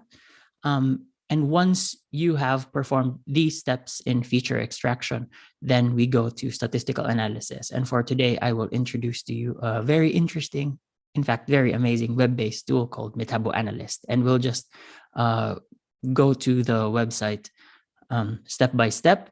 If in any case the website stops working while we are having this workshop, I prepared some screenshots and we'll go through the screenshots, but I hope it doesn't break down. So as I mentioned yesterday and today as well, the objective of metabolomics analysis is to convert data from the mass spec, which looks like this. So this is the chromatogram, which I showed you yesterday. And we convert that into a workable data matrix. Usually for metabolomics, we work with a wide format wherein each row are your samples and each column are your variables. From this data table, we then perform advanced statistics or data mining tools to make sense of this data, to get biological insights into this data.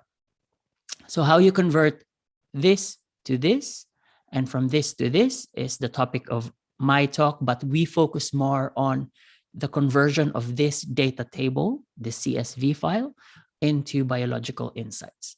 But first, how to convert your chromatogram into your data matrix. So if you, for example, submit your samples to a facility, like if you send samples to the lab of Albert, for example, or if you send samples to my lab, or if you send samples to the Philippine Genome Center or the lab of Isa and Hias at UP Diliman or at De La Salle University with Karen Lacerna, what you will be getting.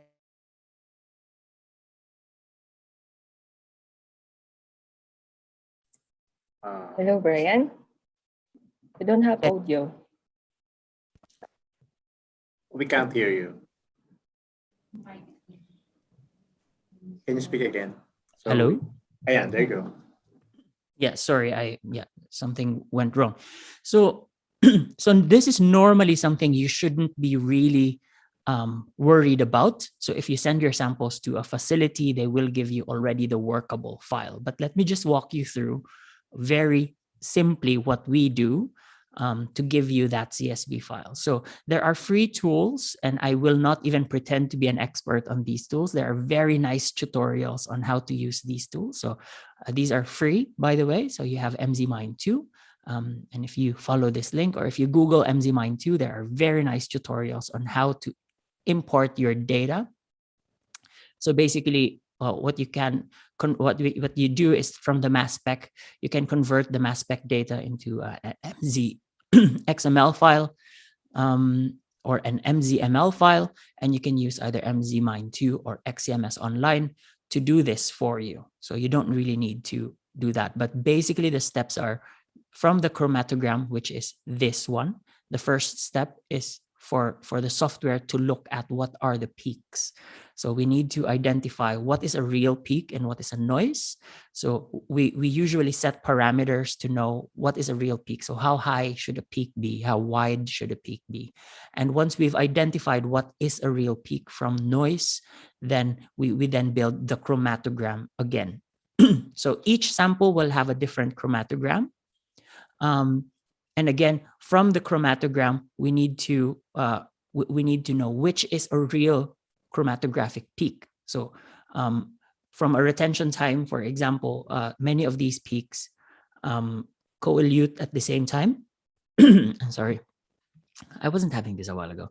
But so as Albert said a while ago, sometimes your runs can go up to 30 minutes, which is actually very long. But if you want to shorten your run, then you can expect that some of your features will run at the same retention time. And deconvolution is an algorithm that tells you, okay, this is a peak that is separate from another peak. And because mass spec, as I mentioned yesterday, gives you the monoisotopic mass, it means it gives you the masses of the different isotopes of that particular compound as well. So this, at least the MZMine, groups it together into one feature. The next is feature alignment. So from steps 2 to 5, this is per chromatogram. But from step 6, this is now the chromatograms of the different observations of the different people, different samples. What we do is we align the chromatograms on top of each other. So imagine if this chromatogram will be overlaid onto this chromatogram, because we want to make sure that this particular compound is at the same retention time in all the samples. Now, this is problematic if you have very long runs, because sometimes your retention time shifts a little bit, especially if your column is already old, or there are jitters in the system because you're already running thousands of samples. And from there, yeah, once you have the feature alignment, then we look for missing data, and we then create the CSV file that you saw yesterday, wherein each feature is a combination of the mass to charge ratio, which was introduced yesterday, and the retention time. So each column here, each feature or each peak is represented by a particular mass to charge ratio and retention time. Okay, I hope that's clear so far. But as I said, if you send your samples to a facility, you don't really need to worry about this. What you will receive from a facility is a CSV file like this already. And your job as scientists, that if you're not part of the core facility, is to make sense of this data set and get biological insights from this data set. But before we go on to MetaboAnalyst, I just want to describe metabolomics data. So metabolomics data enters into the realm of what we call, big data, where we have the number of observations are far fewer than the number of variables. So we have an N is less than P problem in this data, because because of the cost as well, and because of the difficulties in sampling. For example, sometimes we only have 100 samples, or we only have 200 samples, 500 samples. But if you run an untargeted metabolomics, for example, then you easily run into thousands of different variables. So you can imagine your data set will look like this. You have few observations, and you have many variables, up to 5,000, 3,000, 2,000. And that's problematic because we cannot there are free statistical softwares there, and there are also even not free statistical softwares. But as Gordana mentioned yesterday, because of this format, because we have so many variables, sometimes it's difficult to use simple statistical tools to analyze this data. Another feature of this data is it's heavily multi-correlated. So there's a very strong covariance or correlation amongst different metabolites. And that's normal because, as you know, in the metabolism, TCA cycle, for example, is a cycle for a reason, meaning as one metabolite is being produced, another metabolite is being consumed, because one metabolite gets converted to another. And usually this conversion is correlated, right? So as the step one in a pathway is going down, the step two in a pathway is usually going up. So there is a heavy multi-correlation in this. And if you're familiar with statistics, a multi-correlation in a multivariate analysis is it's a very important consideration. We also have in several, especially untargeted metabolomics, we have a lot of missing values. So missing values meaning that, for example, this value here is 0. And it doesn't really mean that the metabolite or the feature is not there. There are several reasons why a value could be missing. Number one, it could be that this metabolite has a very low concentration that the machine is not able to detect it anymore. So it means that the missingness, the reason why it's missing is not by chance, but it could also be by chance. The reason for missingness could also be by chance because, as you remember, I mentioned a while ago about this feature alignment. So what we do is we stack chromatograms on top of each other, and we have an algorithm that says, okay, peak A in sample 1 is the same as peak A in sample 2. But sometimes, because of the complexity of the chromatograms, they don't stack perfectly on top of each other. And in one sample, this particular feature is missed out. So that could be slightly random. It's not completely random though, but it's not because of a sensitivity issue. So we have to deal with these characteristics of data for metabolomics analysis. But again, if you send your samples to a core facility, this is the type of data you will get. Think of it as an Excel sheet saved as a CSV file. So to make sense of this data, I will introduce to you a very interesting online tool. It's called Metabolomics. It's developed in Canada at the lab of David Wishart. So what I'm going to do is I'll go to my web browser and we'll go to this Metabolomics website. I encourage you to keep this in mind and you can play with it. They have sample data sets that you can play with.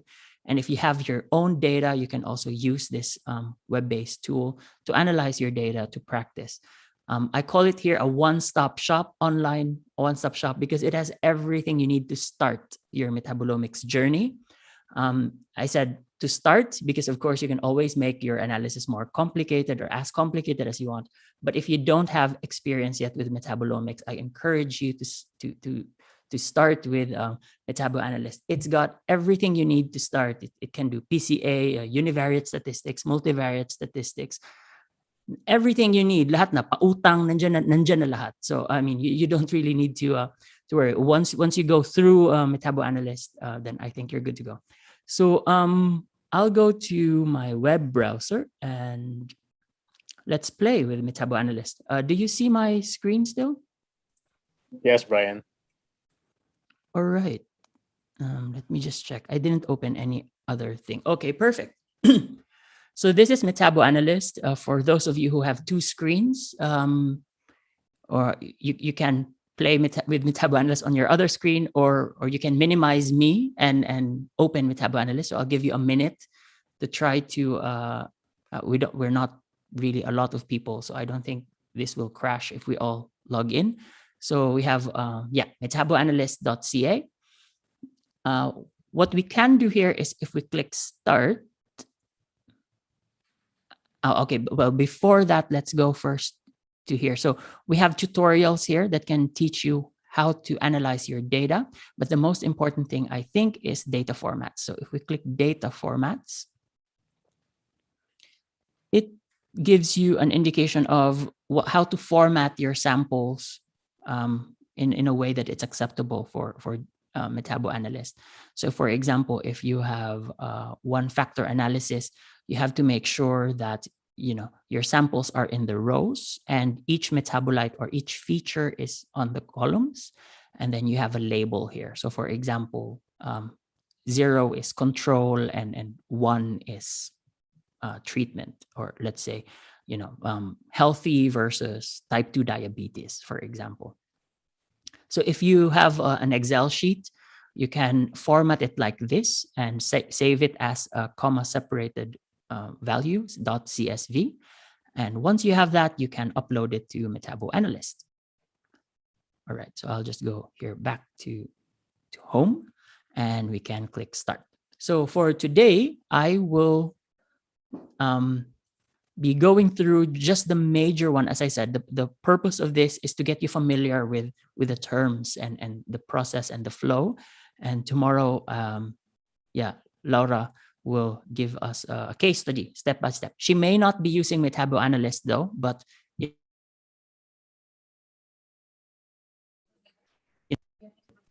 principles are the same. I get hitting, I keep hitting my microphone, and that's why. Yeah. Hello? Yes. Yeah, we can hear you now. Am I still on? Yeah. We can hear you now. Yeah, okay. Sorry. Yeah, okay. So let's go. So yeah, with Metabolomics, you can do a lot of things. You can also do what I explained to you that MZMine and XCMS can do. But I think it's better that you do those. Or as I said, if you send your samples to a core facility, you don't need to do this anymore. So let's start with a simple example of a statistical analysis. Again, considering that you already have your uploaded data file, right? So if you have your samples already, the CSV file that I mentioned, you can upload it here. You can choose your file, find your file, make sure that the samples are in the rows, metabolites or features in the columns, and then you can click submit, and then your data is now uploaded and ready for analysis. But for today, let's get an example. They have example data sets here if you scroll down that you can play with. And I encourage you to do that. And let's do this one. So in this example that we will do, this is an NMR-based analysis, a metabolomics, where you have two groups of people who submitted their urine samples. Group 1 does not have kidney disease, and group 2 with kidney disease. So let's play around with this data. All right, so we submit. Now the data is uploaded. All right, so the first thing MetaboAnalyst does is it checks the data content, whether you have enough data, what kind of data you have. So as I mentioned a while ago, it's a wide format usually. And since this is NMR, as I also described in the previous days, NMR, you only see the most abundant features, and that's why you don't have a lot of features. If this would have been a mass spec based analysis, you would see thousands of features. But here it's also still a wide format, 50 samples with 200 features. So it's a wide format. We have two groups. It does not have missing values, but suppose we go to another sample with missing values, just to show you. For example, this one.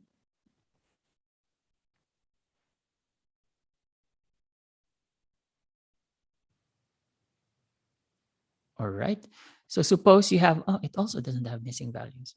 Anyway, so MetaboAnalyst, if you click, if you have missing values, as I mentioned a while ago, you can click missing values here, and then it will do imputation of your missing values.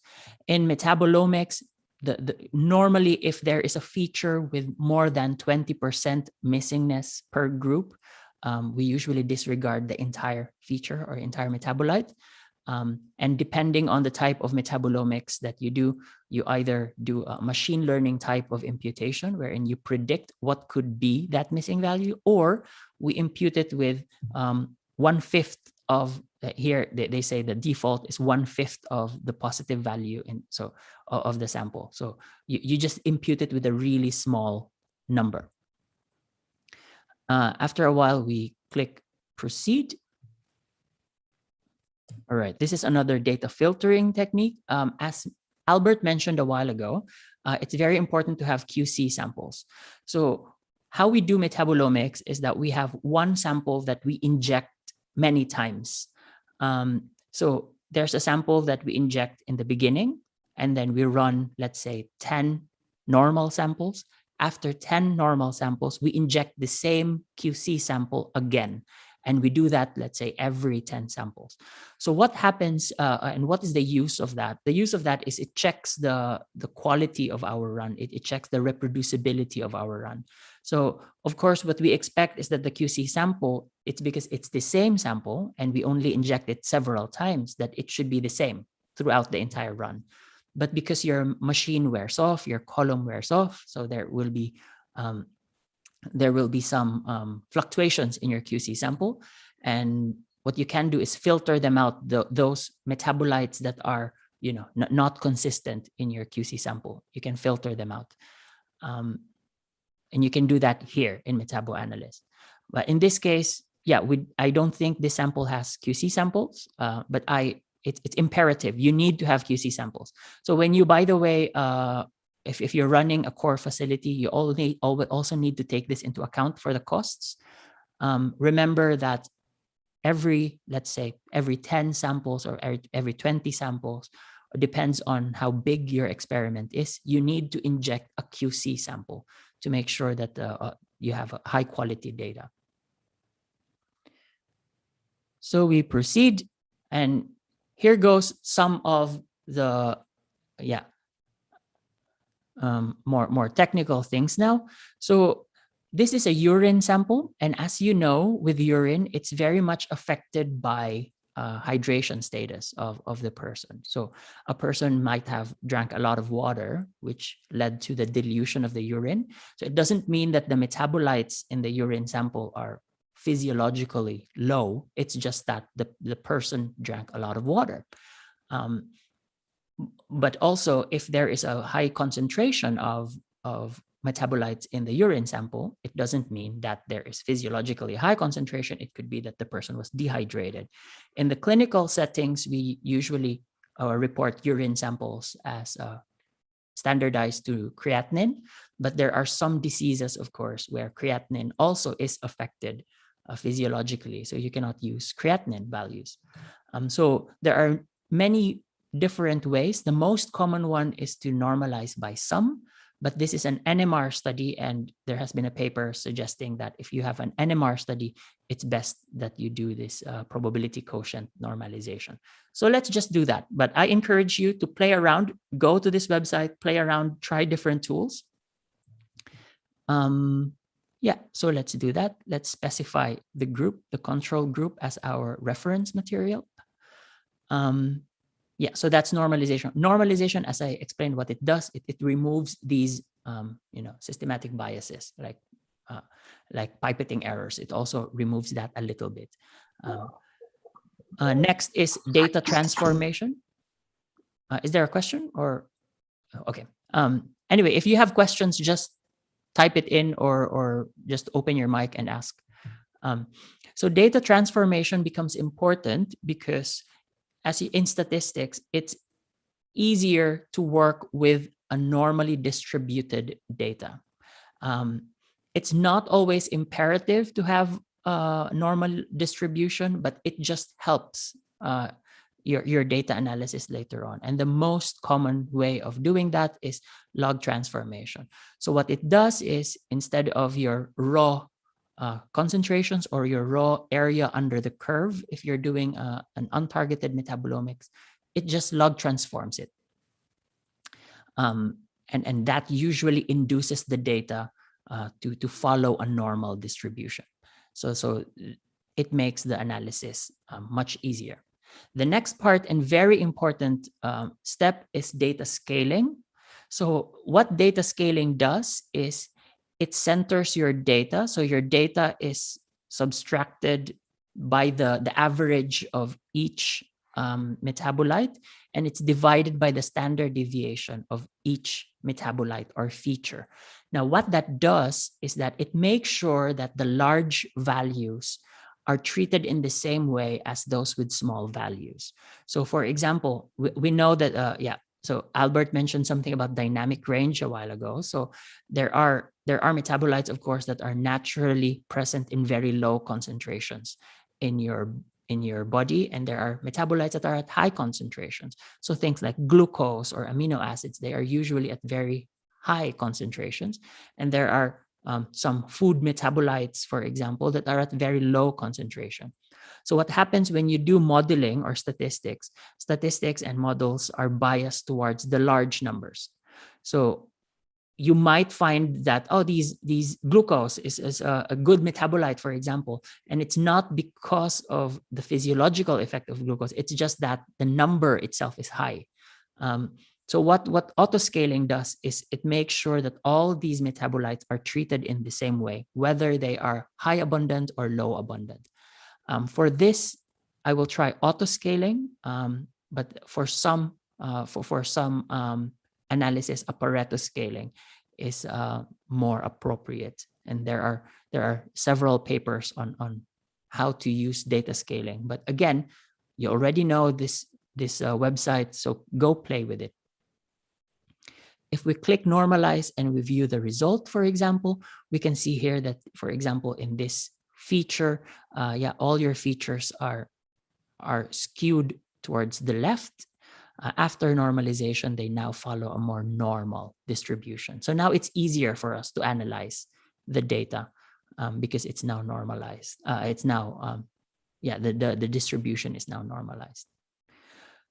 So we proceed. So that's the pre-processing of the data. And now we come to the fun part. So now this is the actual analysis of the data. Again, you can upload any data that you have. It doesn't necessarily mean that you can only use metabolomics. So if you already have data on, let's say, fatty acid profiling, or if you already have data on, vitamins and minerals and other clinical parameters, you can already use this tool. you don't need to wait for metabolomics to come in. But if you have metabolomics data, for example, so if you're already running samples, let's say different varieties of banana or different varieties of garlic, or if you already have some disease and controls, you can already use this tool. So let's first visualize the data. And as you can see here, if you click volcano plot, it's very interesting. It shows us this very interesting graph.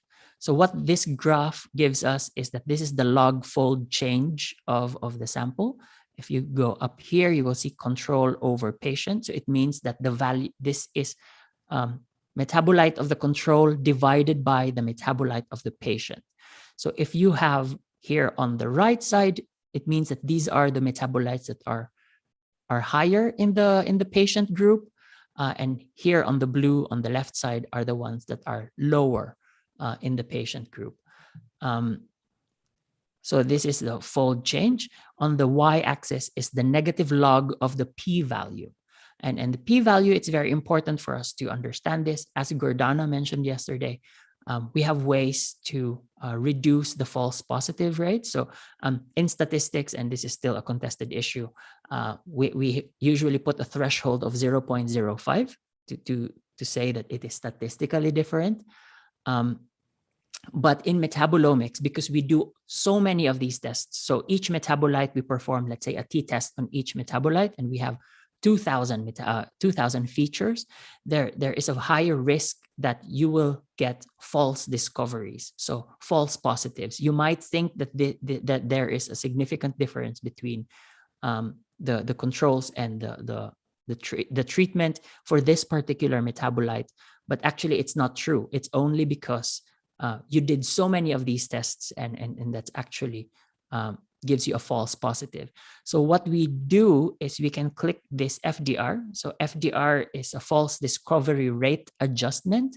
And in MetaboAnalyst, they use the Benjamini-Hochberg method. Gordana mentioned yesterday about dividing the p-value on your depending on your number of metabolites. And that is called the Bonferroni correction. So what that does is instead of your p-value being 0.05, you divide that by the number of features. So if you have 100 features, so your new p-value becomes 0.0005. And that's a way for you to reduce at least the false positives or the false discovery rates. So let's try that. P-value of 0.05. We click FDR and we click submit. And you can see here that we will have these metabolites here or features, because this is NMR and this is an untargeted approach. So if you click this particular button here, you will see that this particular feature is now higher in the controls compared to the patient. Oh, wait. It's control over patient. So it means that these ones here on the right side are the ones that are higher in the control compared to the patient. So again, it doesn't need to be metabolomics data. If you have already fatty acid profile or vitamins profile or whatever data you have, you can upload it to MetaboAnalyst and it will help you analyze the data.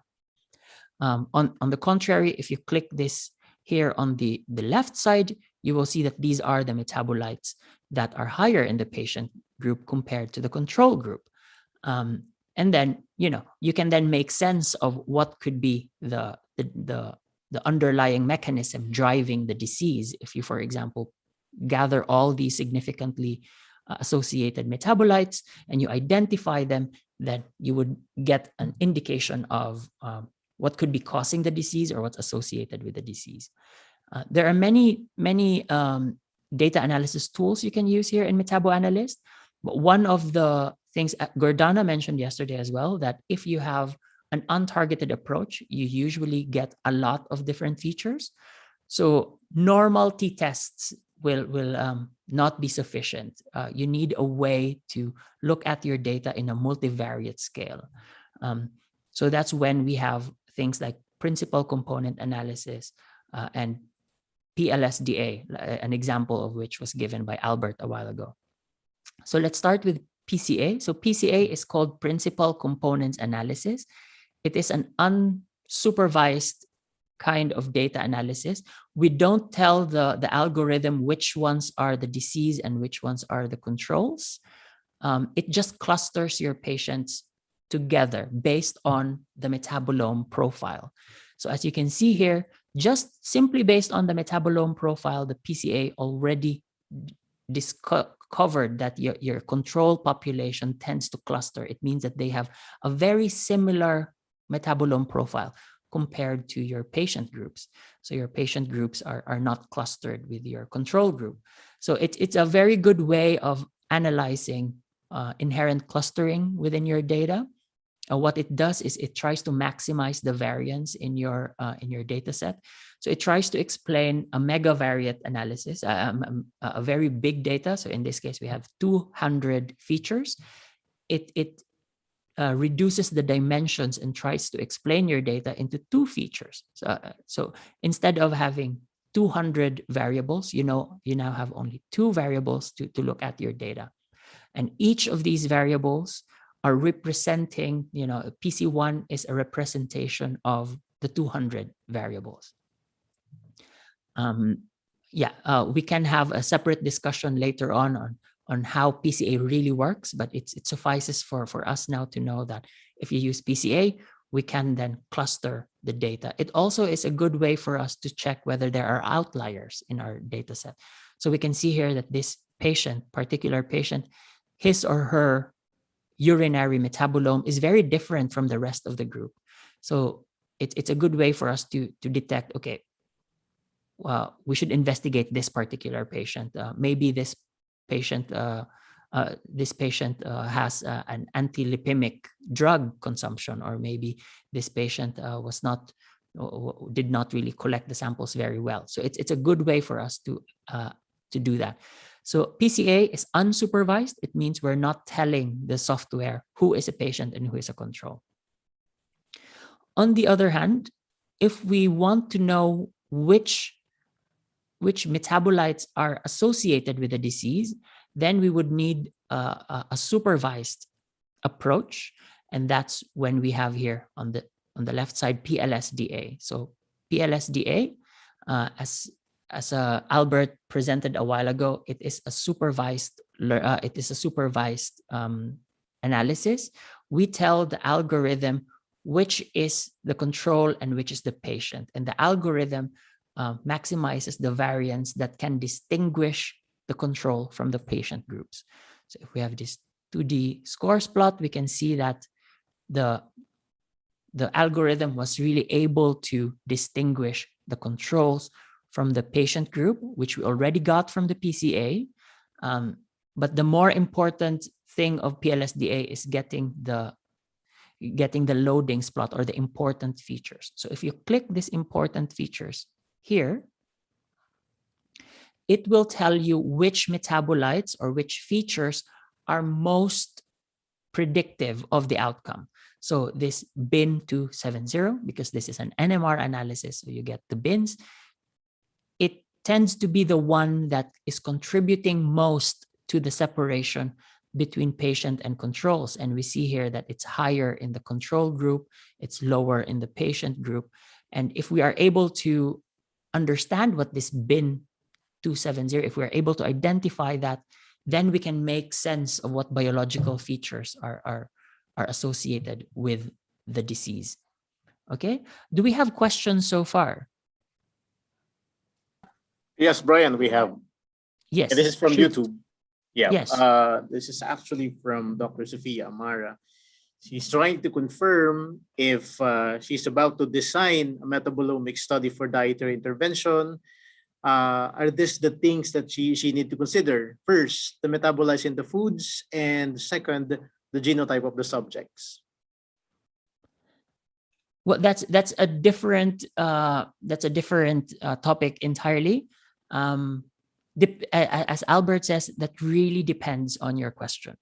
If you want to associate the genotype and the food to the metabolome, then the answer is yes.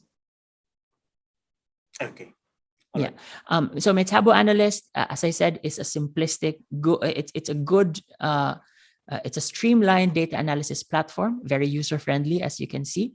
You can make your analysis as complex as you want, depending how proficient you are with things like R or Python.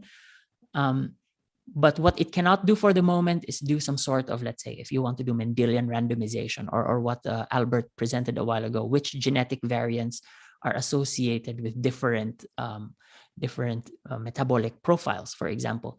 It cannot do that. What I'm showing you here is if you have a study design whereby you have two populations, let's say one is a malnourished child population and the other one is a healthy child population, and you want to know what are the metabolic differences are there between these two groups.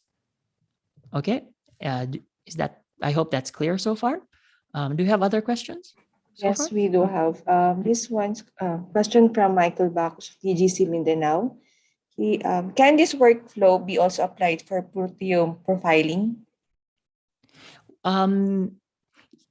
So to analyze the different, yes. So, but proteome profiling before you arrive at the CSV file. So proteome is the analysis of proteins, right? It has a very different way of analyzing. But the moment you arrive at a CSV file where you have the protein annotation already as your variable, then you can use MetaboAnalyst. But the conversion from the chromatogram into a protein data file is different in Metabolomics compared to proteomics. And the difference is that with metabolites, we analyze one metabolite at a time. But with proteomics, we usually trypsinize the protein and we end up with several peptides. And there are at least 2 or at least 3 peptides that you need to consider before you can infer that the protein is there. And that's when you use things like max quant. So it's a totally different workflow. But the moment you have this CSV file where you have, your rows are your observations and your columns are proteins, so apolipoprotein A1, C1, TNF alpha. So once you have that, you can use MetaboAnalyst as well. All right. So what I've so far shown you is how to pick out which metabolites are associated with the phenotype you are analyzing. And as I said, there are several things here that you can play around with in MetaboAnalyst. In the interest of time, let's not go through all of them. Yes. So there is also, like for example, if you want to see correlations within your data set, you can click these correlations, and you can see here it creates this heat map where it finds which metabolites are correlated with what other metabolites. And as I mentioned to you a while ago, metabolomics data is usually very multi-correlated. So you can see that there are clusters of metabolites here that are correlated with each other. Especially if you're working with NMR data, you will see a lot of multi-correlation. All right. So this is the way of how you pick out which metabolites are important or which metabolites are predictive of your outcome. Now, the moment you have a list of metabolites, I'll go back now to home, because now what you need to do is take note of those metabolites or those features that are associated with your disease, right? So we go back home. Once you have that list now of metabolites, so if you don't have the list of metabolites, you first need to annotate them. What you can do then is go to this link called pathway analysis. And let's just use an example data. So what you can put here are the metabolites that you found in the previous processes that are associated with disease. So for example, this is a data set of malnutrition versus non-malnutrition. And you found that these are the metabolites that are differential or are statistically significant or are predictive of the phenotype. You can then upload them here in the pathway analysis and you click submit. For example, it will do a quality check. Specifically, it will tell you whether you typed your metabolite wrongly and you have to correct that. And we will quickly do a correction. It is isoleucine. It was just... what you can then do is if you have this list of metabolites that you found are associated with your disease or your outcome, this could be also a plant. So if this could be the metabolites that are differentiating different varieties of banana, for example, you can always put that in here. Once you click submit, you can determine, you can tell the software whether the samples come from a human or comes from plants or comes from a parasite or a fungi or a nematode.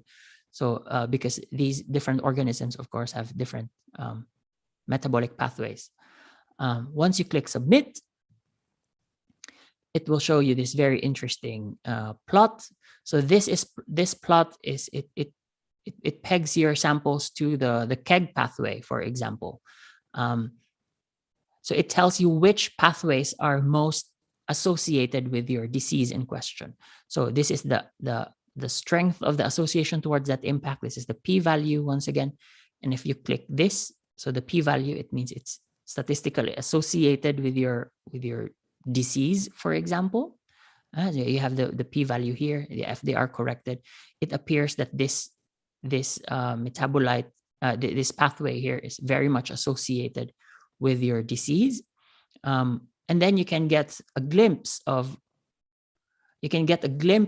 what pathways could be associated with your disease. So if those are the metabolites that are differential in your case versus control, then what we can infer is that it's possible that what makes the disease a disease is because of dysregulations in the glycine, serine, threonine metabolism. Then you can then validate this using other orthogonal methods, or you can design another experiment. You can knock out certain pathways linking glycine, serine, and threonine, and if you still see the metabolite, the difference, then you can then conclude that, okay, what's causing the disease or what's associated with this nutritional dysregulation is this metabolic pathway. And that's where that's how we use MetaboAnalyst. Okay, so I guess if once you arrive at this conclusion, then that's when you can already get a biological meaning to give a biological meaning to your study. Before I end, I would just like to remind you a very important reminder. Remember, garbage in is garbage out. So your data analysis is only as good as the data, and the data is only as good as your experimental design and as your analytical results. So if you design your study very well, then the data analysis later on can be very simplistic and it can be very straightforward. But if your study design is not very well done, if you have problems with analyzing your data with your mass spec, if the data is really bad, then no amount of data analysis can fix that. So garbage in and garbage out. So again, disclaimer, this is a very simplistic way of analyzing metabolomics data, but because we haven't really had metabolomics projects yet, so this is a good way to start. All right, so I will end there, and hopefully next year, if travel restrictions are lifted and I don't need to quarantine anymore, then I can travel there myself and we can do an actual metabolomics analysis workshop. So I will stop there. If you have questions, feel free to contact me. And I guess I'm open now to answer questions. Yes, there is one question here from Jermaine Villacorta the question is, have you tried using other softwares for statistical analysis like SIMCA, XMS, etc.? What are the advantages of using MetaboAnalyst versus other statistical tools? Of course. Well, SIMCA is number one. It's expensive. You need to pay for SIMCA. XMS is something you can also do. The good thing with MetaboAnalyst is that it's a one-stop shop, as I said. So you find everything you need to start. There are other, there are of XMS. You can also do paired comparisons and you can do a lot. But it's just that, MetaboAnalyst, as you see, is very user-friendly. You get a lot of information out of it. You can do many different kinds of study designs. So you're welcome to explore XCMS and other things. But for the interest of this intro session, I I have MetaboAnalyst for us. Ryan, I have a question. Yeah. Sure. Yeah, in the MetaboAnalyst earlier, you were able to normalize the features of the samples. I mean, the characteristics of the samples. Is the post-analytical normalization that can be done with MetaboAnalyst sufficient to compensate the pre-analytical normalization, like for example, the creatinine and specific gravity for that matter? Well, as I always said, garbage in is garbage out. So if your sample, you expect a lot of variability, it would be best if you already fix that. Okay. There are only so much that post data normalization can do for your data. So it would be very important for you to already look at it from the get-go, in fact. Okay, thank you. As much as you can, as much as you can, and then the data will help you afterwards. All right. There's a question from YouTube. This is from one of the staff of Dr. Yes. What are certain conditions where PCA is considered sufficient in the analysis of untargeted data, and when it is more beneficial to do supervised data? It's never sufficient. That's my answer. All right. Okay. Do we have other questions? Yes, this one's from Dr. Yes. Have you seen issues in the result of statistical analysis related to data conversion? Yes, conversation. What does that mean, data conversation? Yes. You can data Yes, conversion. Well, at this point, the data conversion, once you have a CSV file, that's when you can perform your statistical analysis. Because the feed is a CSV file, so we don't really run into data conversion issues. I think the more difficult data conversion issues would be, coming from your mass spec, and then you have to convert it to an MZML file. Of course, if you run it on a profile mode, and MZML file prefers a centroided mode. So of course, these are this is where data conversion issues come in.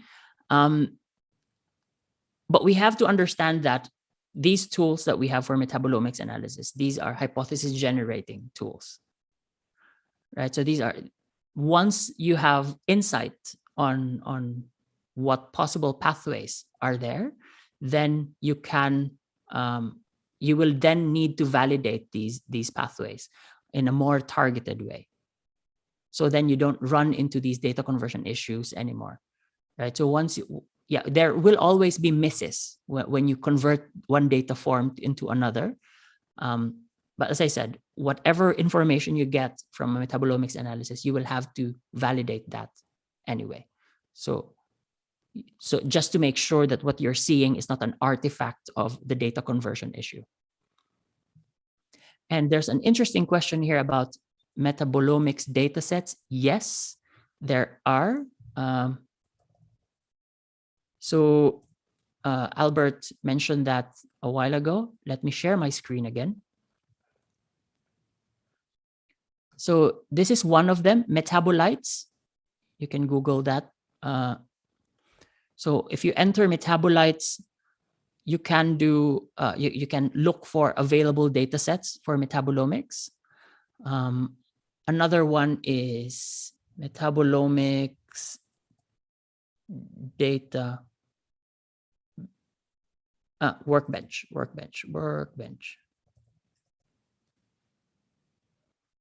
So here, another one is Metabolomics Workbench. You can also download metabolomics data from this. And I have to say, by the way, that it's very interesting since these are open access data sources. You can, already analyze certain things in there. You can play around with the data. And if you find new insights that the original paper did not publish, that's also a publishable thing by itself. What you can also do is use these repository, these data from repositories to create your pilot study. So you can do your pilot study using available data sets already. And then once you have biological insight, then you can do a more targeted data analysis, more targeted or hypothesis testing kind of study in your population or a different population. So as Albert said, it's very important that we upload and make our data and processes public, but these public repositories are of course useless if no one uses them. So I also encourage you, download these data and try to play with them. And if you find new insights, then you can validate that, and that's another output for your research. Okay, perhaps a related question from YouTube. Is there a free software that can be downloaded? Like the ones I showed are all free. All right. Okay. So I think we don't have questions anymore.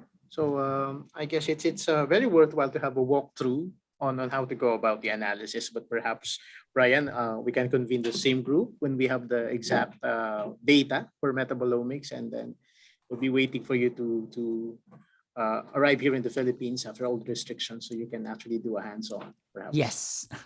All right. I'll turn over now to Diane to do the wrap-up. Okay. Thank you everyone for attending today's webinar. Thank you, Dr. Brian, for that workshop. Okay, I would like to remind everyone to kindly accomplish the evaluation form. It's already in the chat box.